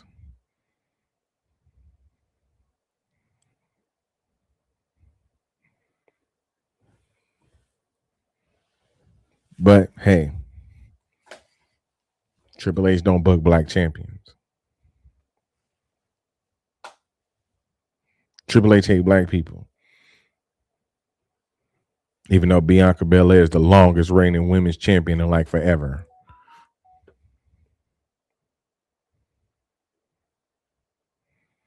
Although we seeing plenty of black people frequently featured. All types of races frequently featured. They mainly had white champions over in AEW. But the smart ass marks want to tell you that Triple H hate black people. Man, please. AEW has almost an entire pantheon of black champions, man. You are tripping. That's What are how you talking long it's about? been since you watched it. What are you talking about? AEW. It's almost exclusively black champions. Boo. Powerhouse Hobbs and them just lost. They got one nigga in the team, Kevin Knight. Speedball? That's a black name. Speedball? You know what? We moving on, bro. We moving on. We moving the fuck on. We moving the hell on. That's a black dude. If I was to tell you about the token niggas in WWE, they'd be like, see, that's what I'm talking about. Let me tell y'all the token niggas in fucking AEW. Nah, as far as the ranks, man, you right. It's about the same. I will say though, the Luchas get more love at AEW. Yeah, absolutely. Yeah, that's the one thing I can say. They get treated so much better over at AEW. But other than that, mm-hmm. Unless you're what's the dude? It's one of the guys, Commander. Unless you're Commander. Commander don't never get booked. When I seen him, though, he's dope. Mm-hmm. He's dope. Yep. They'll never get booked. Yeah, I saw him once in the last month. They love Hachicero. I like Hachicero too. They love Hachicero. I like that dude. Now they got this El Clone dude who's supposed to be a clone of Hologram, but don't look nothing like Hologram. And Hologram's been gone for like 6 months. It's been. See, that's stupid. That's stupid. Weird, that's so stupid, bro. But the matches are good. Especially not the matches are good. They do in-ring entertainment better than WWE. But you know what's also stupid and good? Mm-hmm. El Grande Americano. Exactly. So right. Stupid don't necessarily equal bad in wrestling. Yeah, it shouldn't Stupid work, but could be really good. Yeah, right. Stupid could be good. And then you got to find a way to harness that shit. That's why I'm like, shit, you can't plan. It's hard to plan out stuff. Excuse me, that far in advance in wrestling. Like Grande Americano. Yeah. The nigga playing the role get hurt. And he out. He ain't just rolled his ankle and gonna be out for like 2 weeks. He out for months. Mm-hmm. Now what? We got this hot ass character. What we gonna do? Let's make 3 of them. Let's make 3 of them. That way we can really confuse people. And we so obviously know who each one is. Mm-hmm. We'll continue with we obviously know who it is. But this time, we don't even get to see the other side. We don't get to see Ludwig Kaiser pop up in matches. Nope. He's exclusively, yep, Dunn gone, Pete Dunn gone, Tyler Bate it don't exist no more. Them niggas are exclusively El Grande Americano.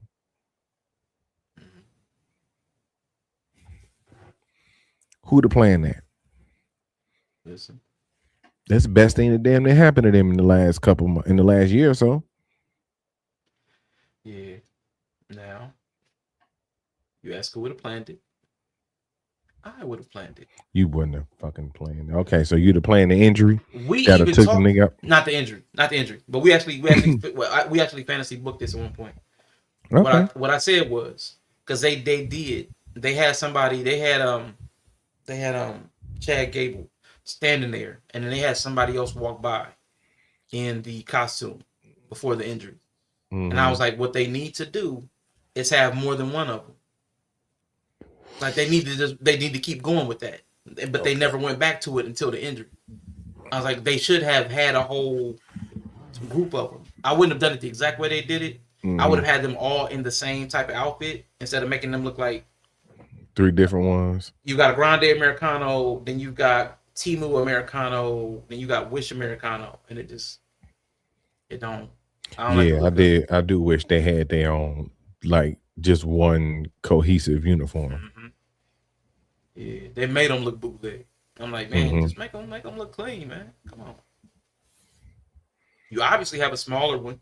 You have a smaller outfit because Chad Gable ain't Ludwig's size. So you could make the same outfit in different sizes. That nigga jacked now, though. You seen the recent pictures of him?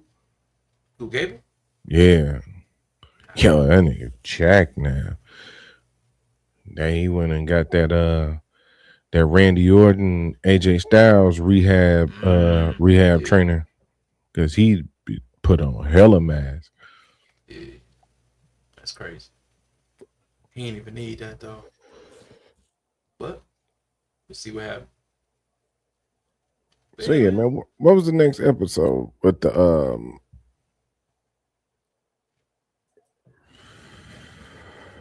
let me see. What was the next Also in episode 3 was Naomi Oh yeah.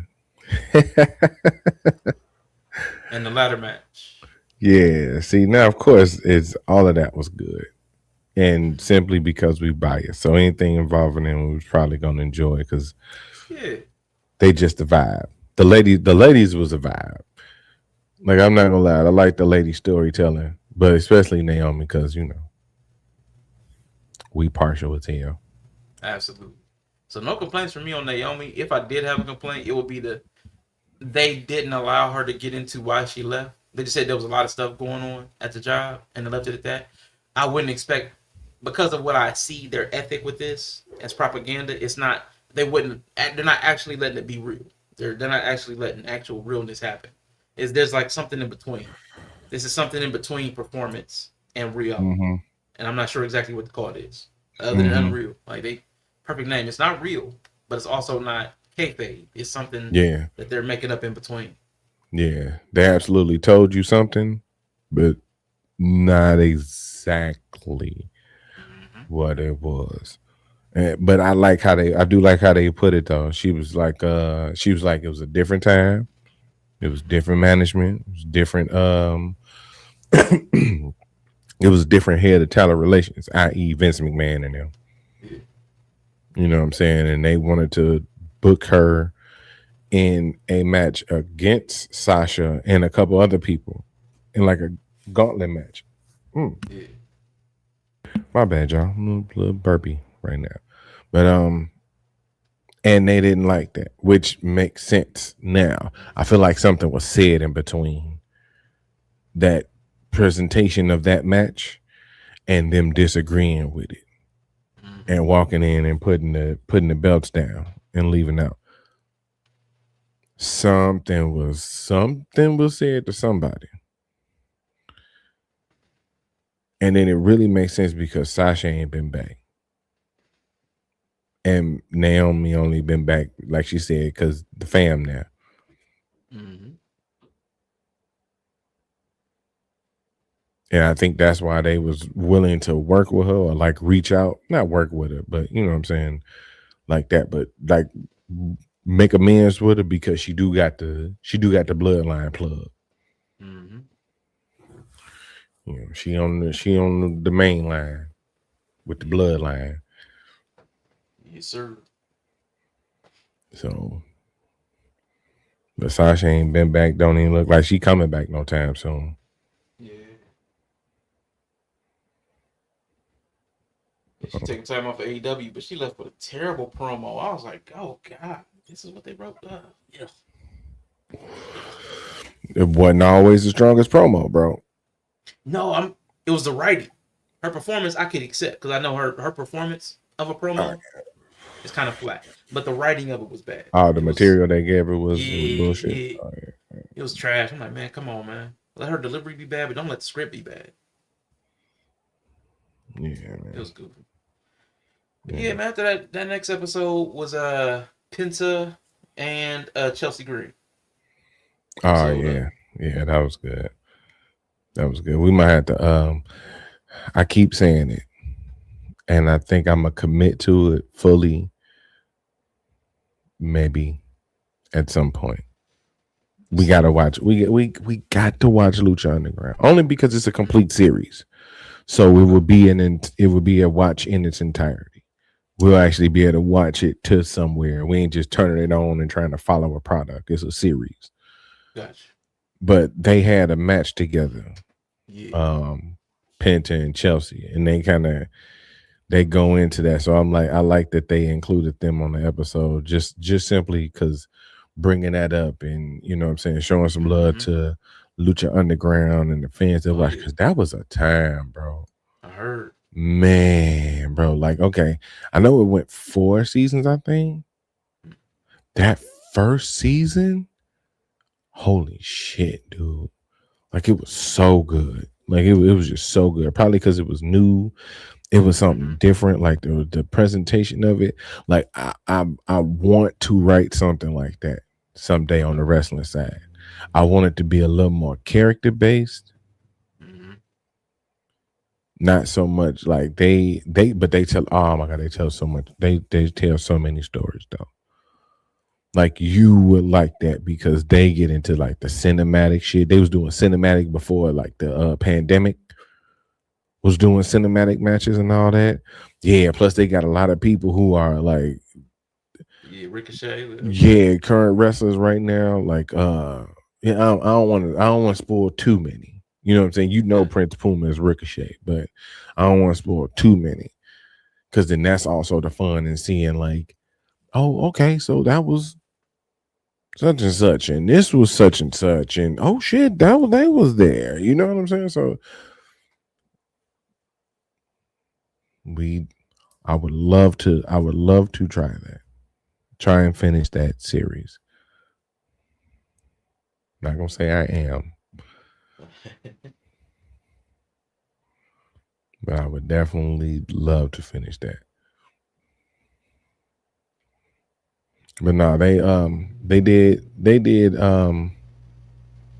good with presenting Penta. I wish they would have went more into like his background, and I'm mad Phoenix couldn't be a part of it because you know that's his brother. Yeah. You know, they got a lot of history too, but no, that drop ball. But that was, you know, it would have been a good sprinkle. I don't think it was a part that was necessary. Nah. Yeah, I wouldn't go as far as to say it was necessary. I think Chelsea's story with his story was more necessary for what they were telling. Like if it was just if it was a full on Penta episode though, like bro, throughout the whole, they only gave him like a chunk, like you know what I'm saying, maybe like a 10-minute little deal. Yeah, and they brought him back for a little bit, but for the ladder match. Yeah, because I think they was highlighting some of the people who were in the ladder match specifically, and then I know Chelsea at the time was going against Zelina. Yep. So it was dope kind of hearing the management kind of talk about her and their stance for her, because it actually matches up what she thinks about herself though. Yeah. So that's how you know she's where she want to be and she's in a good place with the company. It's tough, man. Because she already said it. She like, the less I can do, and that's how she told you, the less I can do, the happier I'll be. She like, I'm not trying to take all these crazy bumps to be doing all this wild wrestling shit. I can be the character that you want. I can be the Chartruth. The Chelsea Truth, goddammit. That just happened to win and win titles every now and then. She can compete. She could be like the Miz.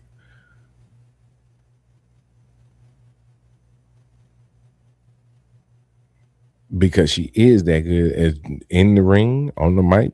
She can do it all. She can wrestle. That's why people bring up the match with her and Penta, because they like, oh shit, Chelsea can do that.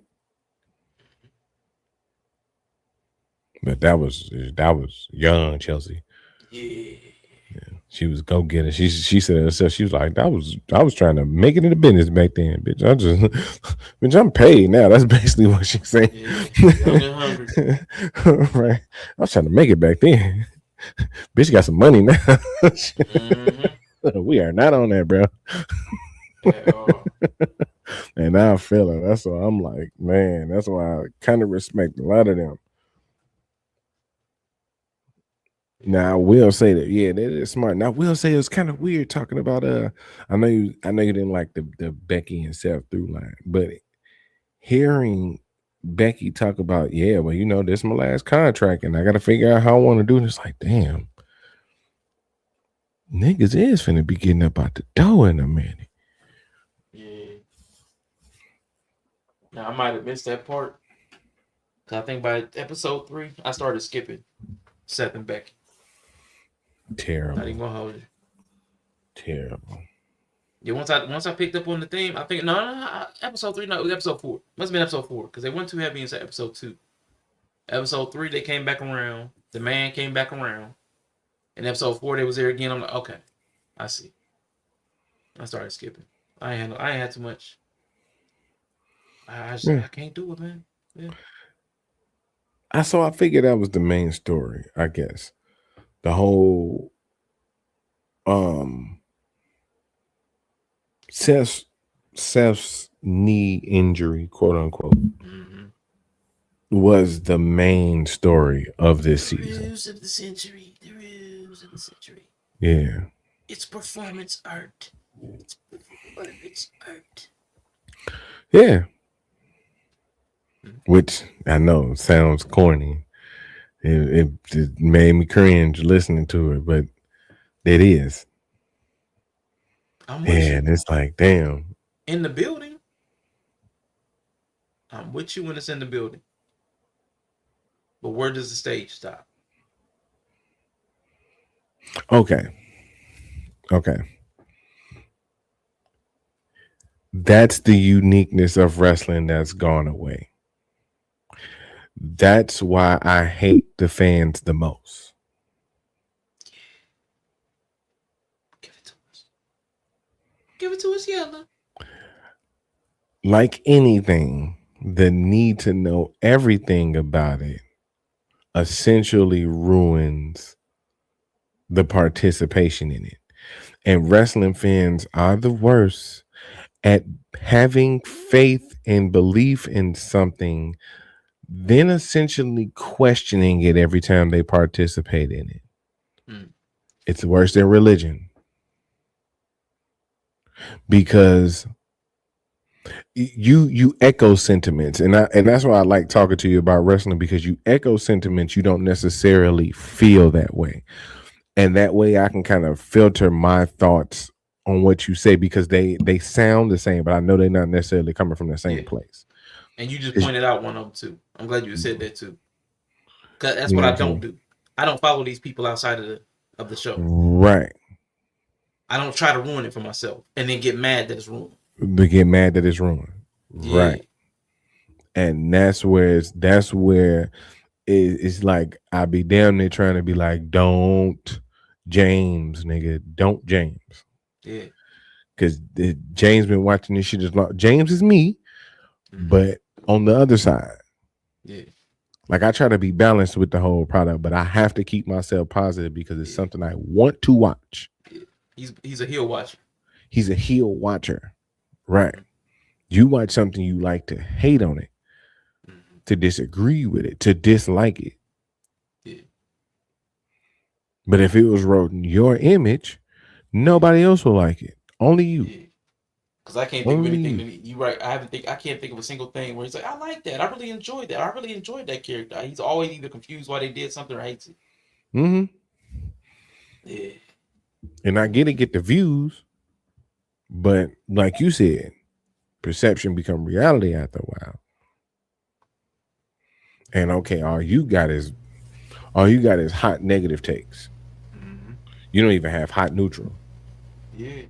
It ain't even room temperature, nigga. It's hot negative. Yep. Hot shit. It's going down that way. So yeah. I'm with you, man. I can tell you. I can tell you what I liked. I did enjoy the Jelly Roll segment. I did It's not really know good. that he trained to lose weight within WWE. I thought he had maybe made a life change. So that was me learning something new. I enjoyed that because I didn't know that he lost the weight because of WWE with WWE Mm-hmm. for WWE. Mm-hmm. That was a great segment. Mm-hmm. I would even say the Penta segment, as short as it was good. The Chelsea segment, as short as it was, and good in 3. But those were that was a good stretch for me. Yeah. Episode 3 into 4 were good segments. I enjoyed Jelly Roll's participation. I had no clue. Like I said, I don't follow these people. I don't even listen to Jelly Roll. So I mean, there was nothing I knew about Jelly Roll except what he did in the ring. And I was like, first I was like, I wasn't really there for his match at Mania or whatever with Randy. I was like, I don't care anything about this. I care more now seeing what he put into it. So for me, that was a win segment. It, you know what I'm saying? It converted me into a fan of a moment or a story that I otherwise did. So for me, like that's a success. Yeah. Yeah. I think he said he had started his weight loss journey, and then he talked to WWE, and he was like, "Man, I'm a how did he put it? He was like, I know Hunter looked at this 480-pound dude taking up the space of 2 men, telling him that he gonna be in his wrestling ring one day." Yeah. And he said his lowest weight on his own before was 330, but he always jumped off the horse at 330. He could never like break that barrier. Yeah. And he set the goal. That plateau. Yep. And he set the goal for working for WWE as a way to get past that. So he was already on that. And he just figured he'd add that one little chip to his shoulder. You know what I'm saying? Mm-hmm. Yeah, that's why I was like, okay. And I'm glad I enjoyed that match when I first saw it because it hit different watching, because that was one of my favorite matches at SummerSlam. It was like, actually pretty good. It was surprisingly good. I was like, oh, it's actually better than I was expecting. Mm-hmm. He moved better than I expected when the match. I was like, okay, this ain't dog water. Nah, he was out there working. Yeah. And in hindsight, yeah, that segment worked for me. So I appreciated that inclusion. Like, just so you know, there were things I appreciated. The production value was high. All around on this thing. That's WWE's bag. Oh yeah. That was a high moment for me. Penta, the whole look of the Aztec, and let me go back to episode 3. The whole him coming in with the plumage, the Aztec, that was dope. Seeing that whole look. Even him walking down the street in Mexico with that overhead shot. Oh yeah. Loved it. Chelsea showing her new home. Like when you talking about, you know, like was she like she's happy where she's at. Her priorities. Yes, sir. Yeah, that was yes, sir. Yes, sir. That stuff was dope. So that was my favorite stretch of this season was 3 and the beginning of 4. Something made me tap out at the middle of 4. Something about the EO segment. I just tapped out. Tapped out again. I like EO, but it was just like I didn't enjoy, and maybe this might be my fault. I did not enjoy EO's, I'm going to say season. I didn't enjoy EO's campaign from the moment she took the belt off Rhea last year. Or it might have been the end of 2024. Whenever it was, when Rhea was heading towards fighting Bianca. Then they suddenly made a match on SmackDown of Rhea and EO, and Rhea lost the belt. And that was before Mania. Yeah, that was before Mania. Yeah, so like that, whenever that happened, after that, I don't like what they were doing with EO. Everything before, from damage control, all the way up until that point where even when she turned face, I was a little skeptical because they didn't turn. I see what they did, but they didn't turn Kyrie or Asuka, but they turned EO. I was like, that's kind of weird, but I was like, okay, I rock with it. I did the thing, just to press it. So I let it rock. Won me over. I don't like that voice, nigga. I mean, that was like Triple H. You know, that's the just felt yellow. Just enjoy. I mean, because you become an H-ite. I don't even know what it is. You become a Triple H-ite. I don't know. I echo the sentiment. Yeah. It's disgusting, man. You become a company man. You a corporate shield. And I hate it. I know. Yeah. I would Bootlicker. definitely be called a shield. Yeah. Yo, you gotta just sit back and enjoy it. Just take what they give you and love it, and you say thank you. You know why I say that though? Mhm. Because those same fans that have a problem with Triple H do it, say it, don't have a problem doing that with other companies. They will sit back and trust the process for other companies. Yeah, now everybody gonna get this word. There's their favorite promotion. They'll let every story play out. I hear you. I've seen that tribalism. I have seen the Mhm. tribalism. Right. That's what I'm like. I can echo the sentiment, but I feel that way about whoever I watch. I feel that way about C3. Yeah. I feel that way about IPW. I feel that way about ARW when I watch them. Yeah. I feel that way about TNA when I peek in on Yeah. them. I'm gonna see where y'all go with it. We'll see where y'all go, especially if it's something that just started. Yeah. I hear you. I hear you. X W F. Yeah. Turn. Oh, shit. Look, we ain't finna even get into the booking of SWF, boy. Let's go. Let's go. Shit, man. Because all I'm saying is this season's beatings, and I ain't heard about me being on the card yet. I'll cut an IRL promo. I will cut an IRL promo for an E-Fed. I don't care. I'll be the first nigga to cut an IRL promo for an E-Fed. I thought about that too, man. I was gonna go get some. I don't think my current Rashawn has the purple thing. I was gonna go to the beauty supply store and get me purple hairspray that wash out. I was gonna go get that and cut an IRL, man. That'll be funny though. Yeah, but yeah, it's. I hear you, but I'm the same way with all companies too. I'm gonna criticize if there's something to criticize. Mm-hmm. Yeah, it's everybody's getting. Because I promise you, when I hear people talk about AEW storylines are good, and I'm like. But like the WWE storylines with dog water, I'm like, I watch Yeah. AEW. What right. storylines? What storylines are we speaking of? Man, we watching the same shit. What storylines? Mm-hmm. There's not even stories. I don't need. There's not even story dots. Sometimes they don't even make just throw a story dot. You don't even get that most of the time. I mean, there's people talking. Like people talk. They cut promos. I don't think I've seen a storyline. They ain't seen the actual story. Not And actually they- storyline. There's things that happen. Like even the belt collector, that was happening. There was no story. Right, and it You've wasn't got a AEW woman going story. around the country collecting belts up to like 13 or 14. Your company has no story for this? Yep. There's nothing talking about Yep. why she's doing this, Yep. what promotion she's going to next. Nothing. I'm like, this Nothing. is. So she 'Cause just it shows up. wasn't- I'm Ultimo Nate. Nobody explains who Ultimo Dragon was. Like, I'm like, what are we doing here? Yep.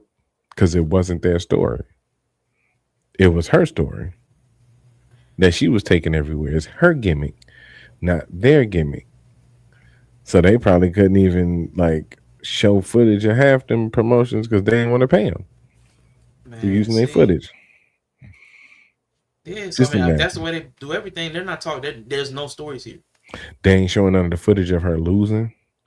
They show her sad. Oh my God, she's supposed to be depressed now, right? Right, depressed I think Monet that- because she losing all her belts and shit. That the last promo she did was kind of Right. it was kind of alone in the dressing room.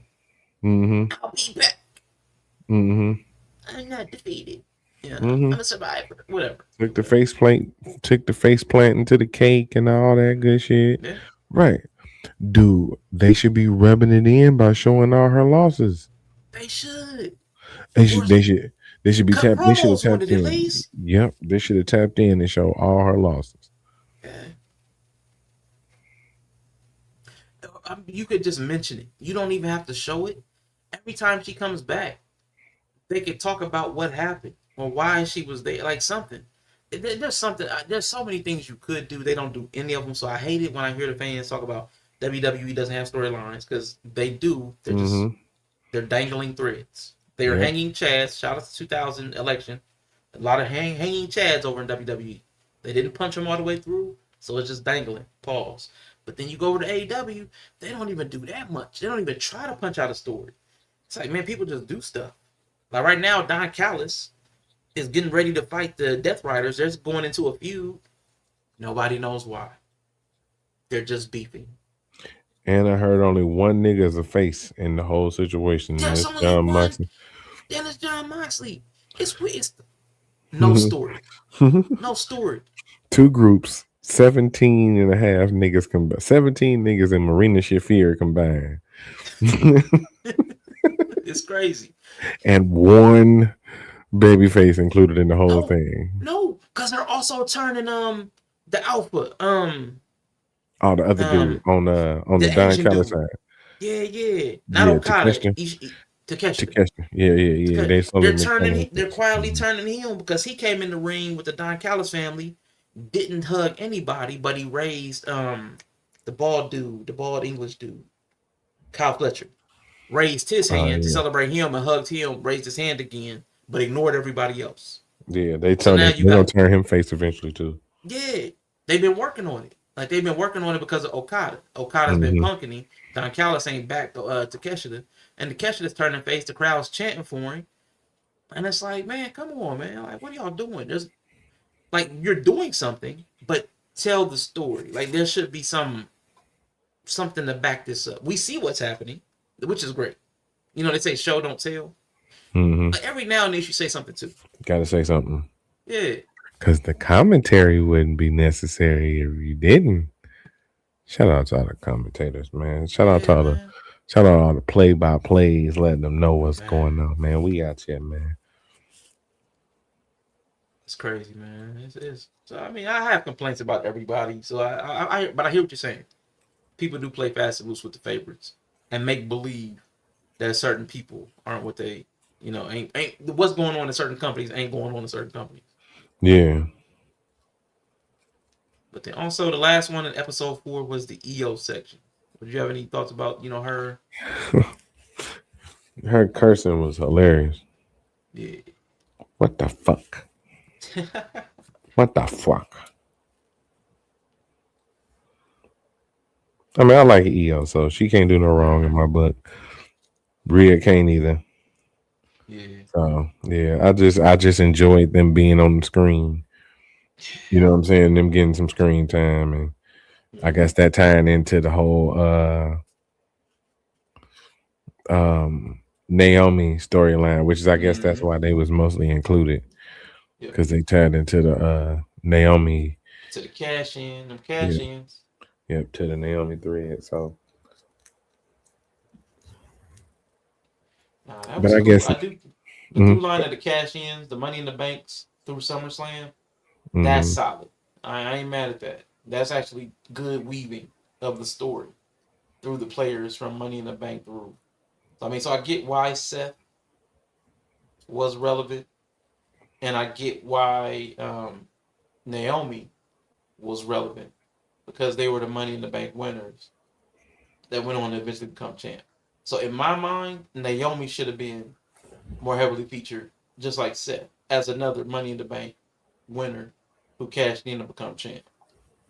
That's what made me think, like, that's what makes me see the inconsistency of the heavy-handed of Seth, because you have Naomi to compare it to. So it's like, but Becky ends up becoming the featured partner. And you can say, okay, it's because they're a couple. That's cool, but it just makes me look at them. Again, none of the one else swept under the rug. Mom was like, it's a little different. A little different. Yeah, man. Yeah. Let's roll into episode 5, man. We got the grand fromage, man. The big cheese. We got some Logan Paul. We got a little... Excuse me. Little CM Punk. Clinton Matthew Punkerson. Yeah, CM Punk. Got Cody a little bit. Doing his yoga, his Tai Chi. Yeah. I was like, this nigga. I know you. I was like, if you watch that shit, I know you rolled your eyes as hard as you fucking could. Did. Hey, but listen, I gotta step away for like 5 minutes. So hold it down.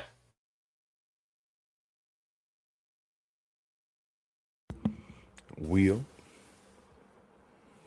He kind of left though in like mid scoop though. Hold on 1 second.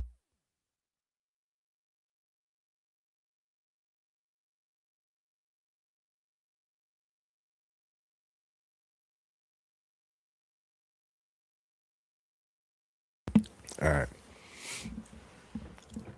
Jay Uso is better than your wrestler, better than my wrestler.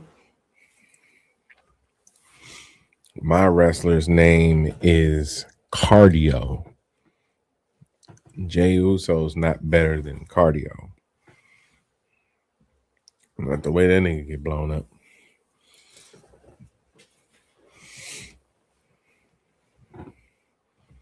He be the only nigga tired after going all the way to the ring. Coming down to the ring.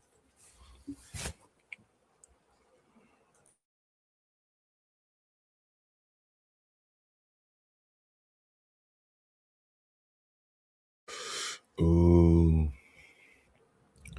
Say Jay Uso ain't better than Randy Orton. Okay. So why don't people like Cody Rhodes? Like I said, it's not that people don't like Cody Rhodes. Like I said, he's very popular. It's just that people who outwardly don't like Cody Rhodes also aren't the type of people that like the good guy. They typically like the heels.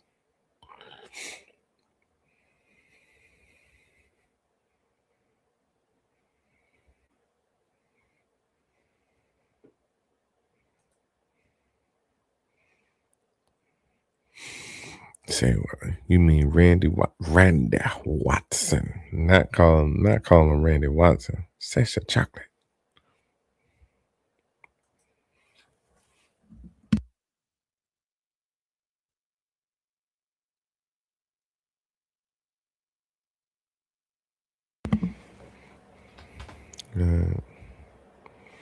White vanilla Sasha Chocolate.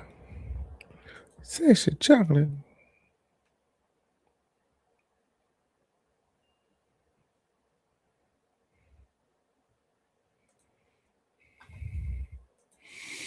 Honestly, I don't know a lot of the new wrestlers. Yeah, you do. You've been watching it.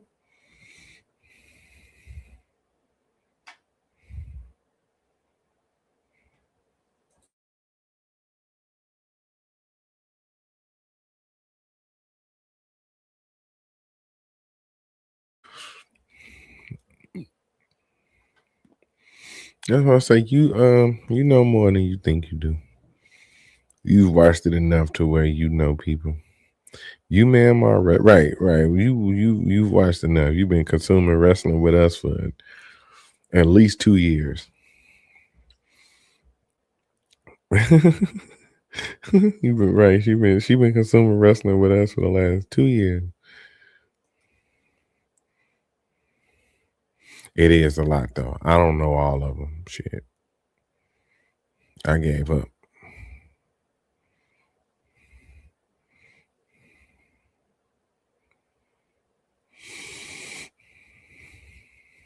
I know the main people on the main roster. Some of the NXT people that I know, but a lot of them coming up on the main roster. So a lot of them NXT people coming from Evolve, and that's what I'm telling bro. Shit, I watch highlights of the main shows. I watch very little highlights of NXT. I mainly just watch Jada Parker at this point. And I definitely am watching the people from Evolve.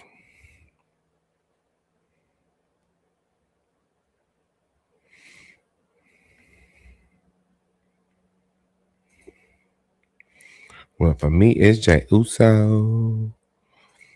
I hope he responds to my sandwich spread post and eat it. Man, if he responds to that post,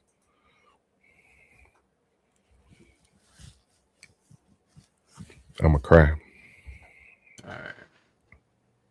What you said about Jay Uso eating greater than cardio was evil. Like that wasn't even cool. I heard that. I'm like, ooh. I was like, cardio. I'm thinking like Carlito. I'm like, cardio. Who's cardio? I know Claudio Castagnoli. He was like Cardi. I was like, oh. It's my nigga though. Yeah, it's dirty. That was dirty. Yeet. Mm-hmm. But yeah, man. So we got Seth cashing in. We got Mm-hmm. Cody versus John Cena. Yep. More Becky, Lyra for the Intercontinental Championship. Because obviously the IC title, the women's mid card champion. So okay, so look. Never mind. I ain't even gonna argue that point. It don't even matter. I'm done with them. It was good. But yeah, that was pretty much episode 5. But Cody, yeah, I like him better without the belt. I just can stomach him better without the belt. I just love it. And to answer Nine's question, like, because I'm somebody that doesn't like Cody. So let me tell you why I don't like Cody. His personality. It's pretty much his personality. His personality does not fit an interesting wrestler. He doesn't have it. I know they love him. There's lots of reasons why you could like him. He's really good in the ring. Like, he is a professional in that ring. From start to finish, he's a professional. Does he mess up like everybody else? Absolutely. But he's a professional. His entrance, fire. His entrance gear and ring gear, fire. His family lineage, fire. His wife, triple fire. Him, what do you want to talk about? I bet his wife is probably even fire. Him, The American Mule.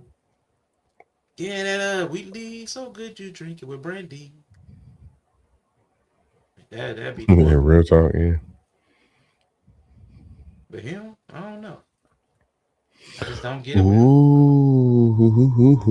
You got some news? Ooh, I do got some news. I'll take what am I taking him for? Like, to be the champion? Like, what am I taking him for? Because Gunther's very similar. Gunther is very similar. Good. I like what he does in the ring. I like the look. You know, that coat he wears is in that new satin ring general. Oh my god, I want that so bad. That satin ring general.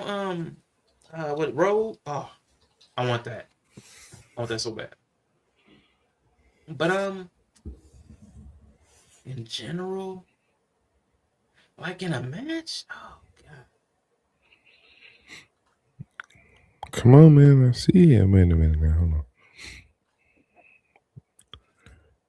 She asking what now? Who would I pick between Gunther and Cody in a match? I would probably lean towards Gunther, but it would depend on the situation. Because there's situations where I would definitely pick Cody over Gunther. Like, I would rather see the good guy win. There are things where I would get over my Cody hate just to see the good guy win. But just on let's say it's just Thursday, it's a dark match. I just happen to be at a show in Sioux Falls, Iowa, and it's Cody versus Gunther. I'm gonna say Gunther. Yeah. Yep. I don't want either of them to cut a promo. Oh, that's fire. Okay, so they just dropped this like 22 minutes ago for WWE 2K26.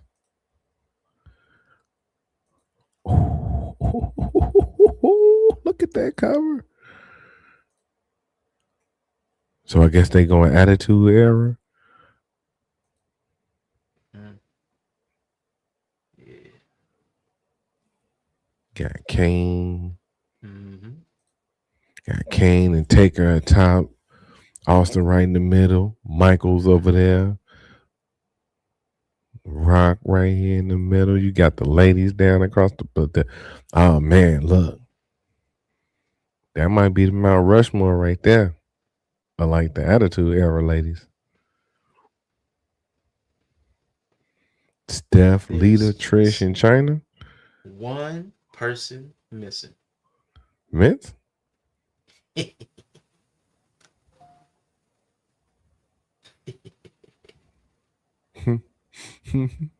Vince would be right here. Lower. Lord. Lower. Oh man, that's the outfit. That's like what the dude. You know, he made her bark like a dog, dude. Yeah, that was crazy. Oh my god, dude. That was crazy. Man, Finny Mac will be right there. Yeah, W having China on the cover too. Mhm. So hopefully we get that. Well, no, maybe next year. Do not put China. Do not induct China in the Hall of Fame the same year with Steph. Mm. Do it next year. Have China have her own class. Yeah. Let her headline her own class. I know it's posthumous, but they don't be really wanting posthumous inductions to headline the class either. But Yeah. Yeah, she gone. yeah, Rest in peace.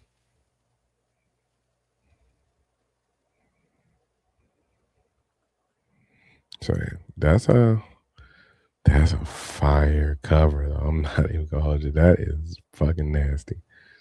Yeah, it's not bad. And you got the Deli Boys down there. Okay. Oh, and you got the 26 is in the style of the hardcore title tape. Oh, that's okay. I was second guessing getting it. I might.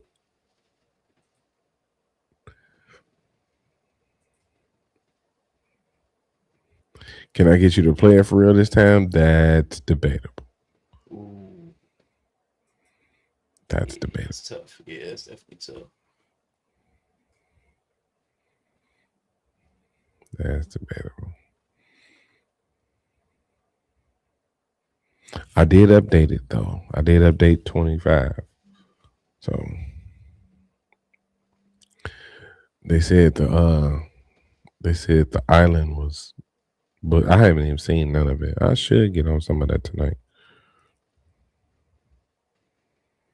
Cause I ain't gotta be to work till like 1 o'clock. But how they leave Mick off? Cause Mick don't fuck with them no more. Mm-hmm. Which I definitely be sounding like a shield. You do. But Some of the stuff we found it. I'm just not a fan of niggas acting funny.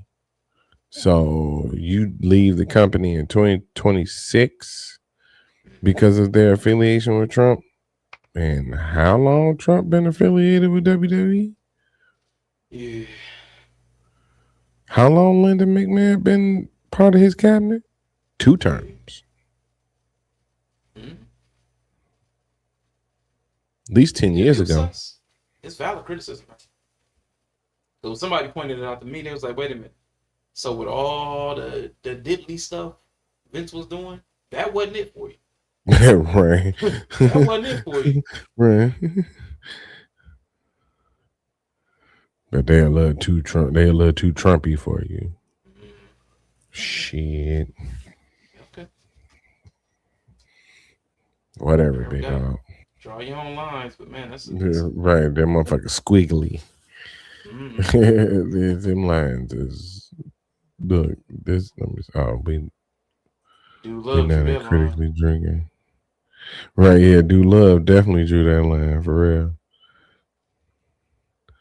That was Mankind after them 16 chest shots from The Rock drew that line. Man. He drew it with the mandible claw. He drew it with his mask on sideways. Fuck.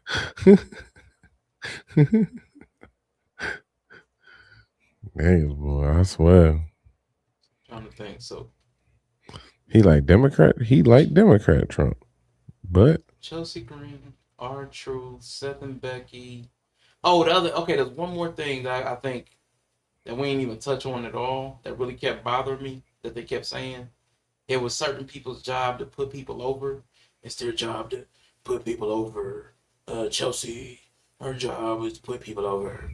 You know what the truth is? Ain't nobody over. Nobody they keep trying to put people over with is put people like Becky. Nobody's put over. Chelsea, Nobody's put over. Everybody's supposed to put over. You could argue for Maxine. They just took the belt back off of her. Like, I don't know what's going on. But that was my last criticism. And it was just like, you know what, y'all keep saying you're supposed to go out on your back. You're supposed to all these old sayings that don't hold true no more. Like, I'm tired of hearing them. I'm just tired of hearing them. Like, nothing has any value. They say stuff, but none of it means anything. Because nobody that Chelsea has fought in the put people over Chelsea era has elevated. Because she too good. And that's why I say put people over, and they say she's good at it. And that's what I say. I think was it Bruce Pritchard or Michael Hayes, one of them. I think it was Bruce Pritchard, but one of them said it, and they put it really well. They was like, no, it was Triple H with the then what? Okay, so what? He said then what? I understand it. He's like, they was talking about putting the belt back on her after Zelina beat her. Mm-hmm. They're talking about putting the belt on her on I know this ain't even episode 5. Mm-hmm. But Triple H was like, okay, sounds good. Shock win. Then what? Then who she's gonna face? Because she beat everybody that was technically under her on the way there. She beat the Michin. She beat Zelina. She beat B5. And she was like, and anybody above her, she's going to have to lose to. Who's the Alexas, the Charlottes, the Tiffany Strattons. She can't beat Alexa Bliss? No. Oh, No. She would tell you that she's not supposed to beat Alexa Bliss. That's not her character, bro. That's not her character. Those are main eventers. She's a high-level mid-carder. She knows that. She wants to be that. She can dabble in the main event, but her thing is let me coast as a high-level mid-carder. That's why she's been really good as the U.S. champ. You ain't got to go out there and put on bar burners. Nigga, you go out there with Alexa. You got to wrestle. You got there with Charlotte. You going to wrestle, nigga. You going to have to wrestle. And she can. She's saying she can, but we know because when you move her into that box, you can't never move her back to the goofy either. She got to stay where she at. That's her sweet spot. Man, I disagree, man. I hear your arguments. I just disagree with all of them. I mean, I've heard them. It's the very shillish company toting line, and I know that's not how you mean it. You agree with what they say. I just disagree. Like, you can move people back into, I mean, because Miz has gone back and forth between serious and unserious, and serious and unserious. R-Truth has been serious and unserious, and a joke, and they can have a moment. It's like people can move around. I've seen it too many times to believe that it can't be done in this one specific case. Anybody can beat anybody. I've seen too many little tiny half-sized humans be able to topple Nia Jax. Anybody can beat anybody because it's unreal. That's the entire point. Now, sure, she doesn't want to be there. That rationale sounds perfectly, but that's not where she wants to be anyway. Well, Karrion Kross doesn't want to be out of WWE. If we're giving everybody what they want, well, it's like, so that none of the arguments are anything that really holds weight, because it doesn't matter what they want. You're here to toe the company line. You're a company person, toe the company line. We want to put you against Charlotte, you wrestle Charlotte. Do what you're told. You're a good soldier, be a good soldier. Or are you only a good soldier because you are where we think you should be? Are you only a good soldier because you're doing exactly the same thing we want you to do? If we ask you to do more, would you elevate? Would you do more? You know that's the culture of wrestling, right? What? The good soldier? The exactly what you're talking about. The good soldier, the good worker. Yeah, you know that's exactly right. So you speak of that as it's a bad thing. No, I'm saying if the company wants to elevate her, if she's really the good worker everybody says she is, then she would do that too. It wouldn't be like, no, I want to be the mid card. I want to be the mid card. It would be no. So my issue is, again, with creative, it's not what she wants. If you're a good soldier, follow orders. I'm saying that the orders are crap. The orders are telling her to stay where she's at. And is she only a good soldier because the her orders people, are telling her to stay back and she wants to stay back? If somebody tells you to do exactly what you want to do, following orders doesn't mean anything. If somebody tells me to eat a pizza and I want pizza, telling me to do that doesn't mean anything. That's what I'm saying. right? Hey, I just know that it'll not ruin, but yeah, basically it'll ruin the credibility of a lot of them if she just start beating them high level people. Now, what has she been built? Like with Jay tapping out on Gunther, that never did a submission move before. Like, See what I'm saying? That ruined Gunther's credibility. Who's a hot heel For now. a high second, yeah. Yeah, for a high second, yeah. But that's what I'm pointing out to the opposite. It ruined his credibility. You tapped out. There's still a chance you tapped out, but he's also a high heel now. It's the land of make believe. You can do just about anything as long as you make it work. Again, Grande Americano worked with two different actors.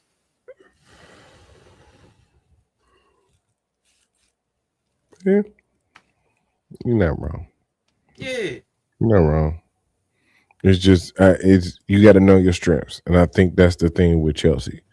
Like that's why I say it was so well put, because that's the perfect place for what she does, who she is, and what she wants to be. You know what I'm saying? And for her, that's probably why she's on fire right now. That's probably why she has to stay where she at, because she on fire where she at right now. Mm-hmm. Putting her around anybody would kind of dull her fire out. Cause she's the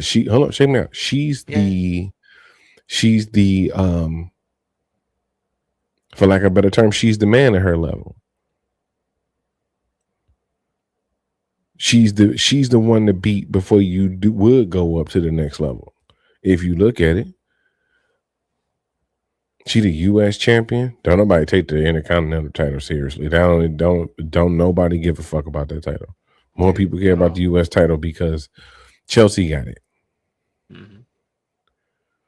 And Becky got the other belt, and clearly she got fans, but it don't grab you the way the U.S. title does, because Chelsea is revolving around it. Mm-hmm.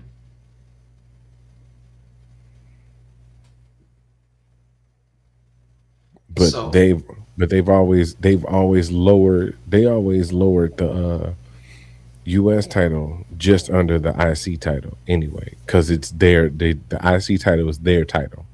Mm-hmm. That's WWE's title. The U.S. title is WCW shit. Mm-hmm. I hear you, man. I can't stay in that whole premise. But But yeah, to end off episode 5, man, Seth told the story of the cash in, and I like the presence of Paul Heyman around the story. Paul Heyman was working the whole time. Yep. Paul Heyman was working the story. Paul Heyman was working Unreal. Paul Heyman was working anybody who was looking at him. Anytime you seen Paul Heyman on the screen, he was working. Yeah. I'm like, this nigga. That's why he's like, I don't like this show. I'm not a particular fan of this show. I grew up in a time where this was a matter of life and death for your career. He's so damn dramatic. Yeah. That damn Paul's like, he was like, for your career. But he was telling the truth. And that's what make him great. Because you know he working because he's Paul Heyman. But what he's saying in any great promo always got that element of truth. There was a time where this show would crush this company if they tried to put it out. This the most behind the scenes. This has been behind the scenes since the scenes got a behind to it. Mm-hmm. Without necessarily being there. Yep. yourself actually in the room. Nigga, we watching the production meetings, nigga. We watching the writers room. We watching Hunter on Zoom with Bobby Roode. Yeah. We seeing Michael Hayes put the shit together. We're watching them in Gorilla communicate the match. Nah, we ain't got this no phone. That's why, to me, I guess in this being season 2, if I'd have had the nostalgia, if I'd have had the shininess of season 1, well, this cool with me. Oh, this good with me. Yeah. Because I've already seen what happened. I've lived what happened already. Yeah. So now this, to me, was just a really well edited, awesomely produced DVD commentary. Okay. Yeah. So Yeah. Well, I respect that. From the perspective of a corporate bootlicker, your perspective makes cool. sense. Yeah. That's Absolutely. cool. Yeah. And Absolutely. that's why I'm in the wrestling business, sir. All right. And I am too. Vaguely. You a hater, man. Loosely I'm in the affiliated. business. I am Loosely. in the business. Now I'm I gatekeeping am that. in the writing rooms. I am crafting storylines. I'm gonna take you back. If y'all want the real behind wrestling, I'm the person you talk to. Let me tell you who Nameless really is. It's Yella. Ain't that a bitch?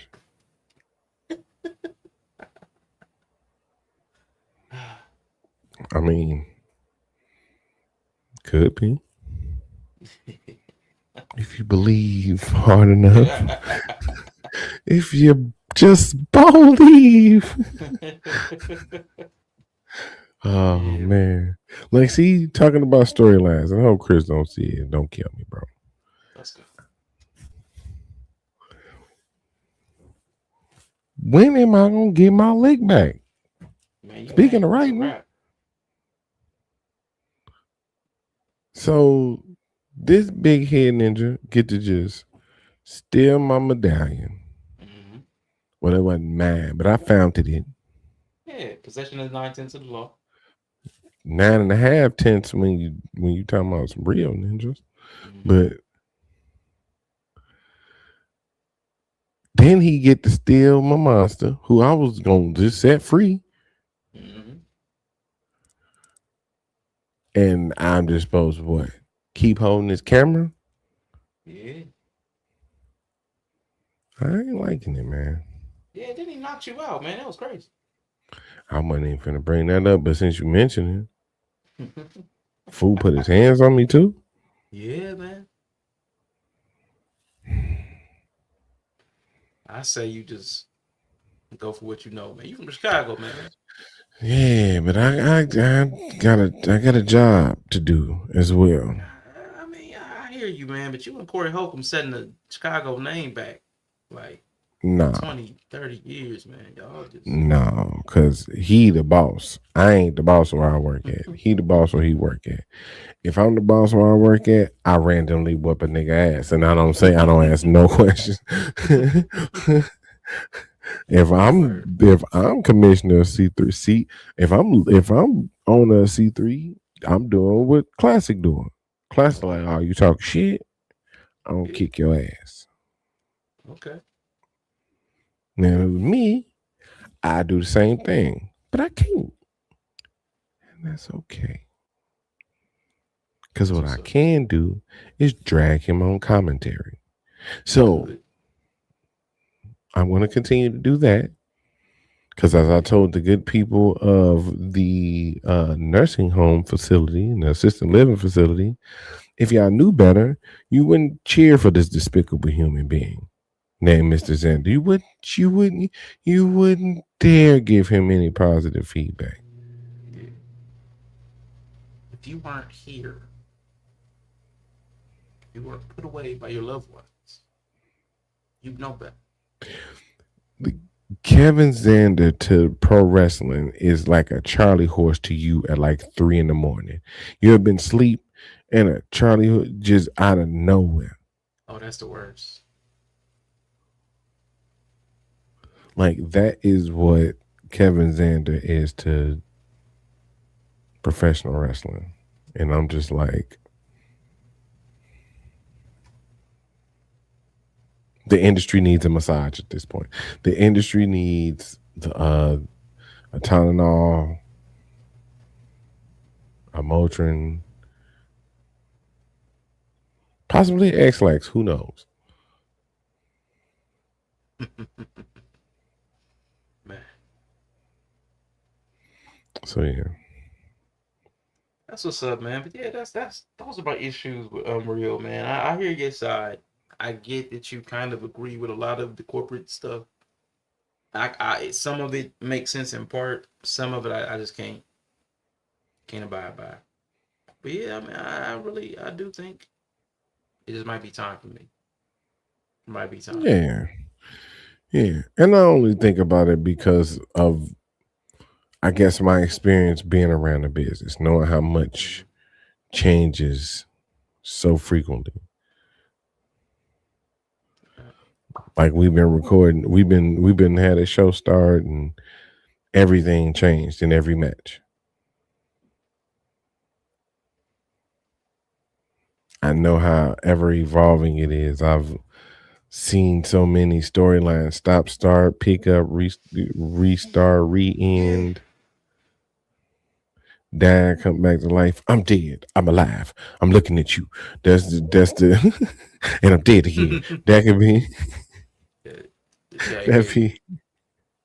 that be your average. That'd be your average wrestling storyline, period. If it ain't just absolutely hot.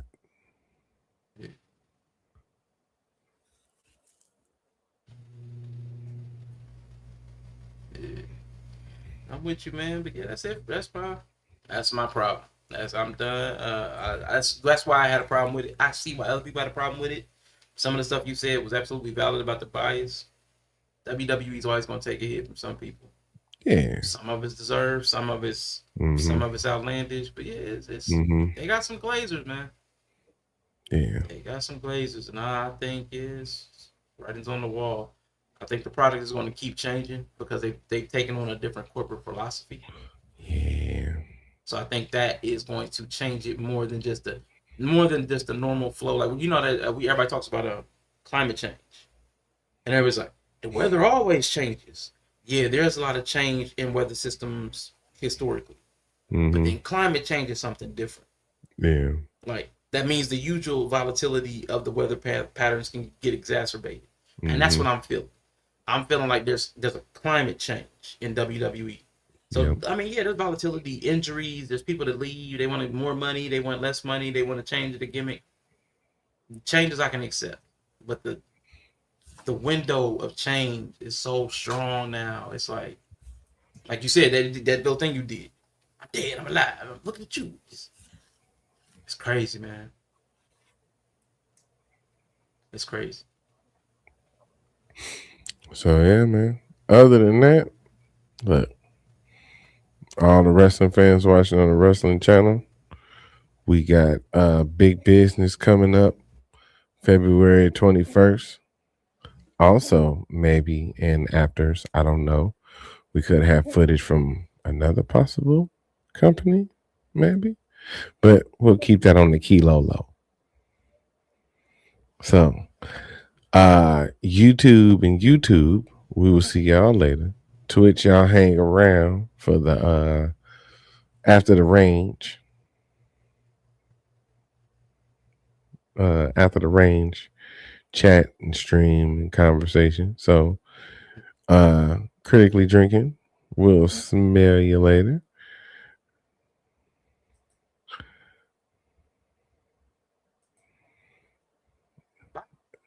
All right. And shooting from the script.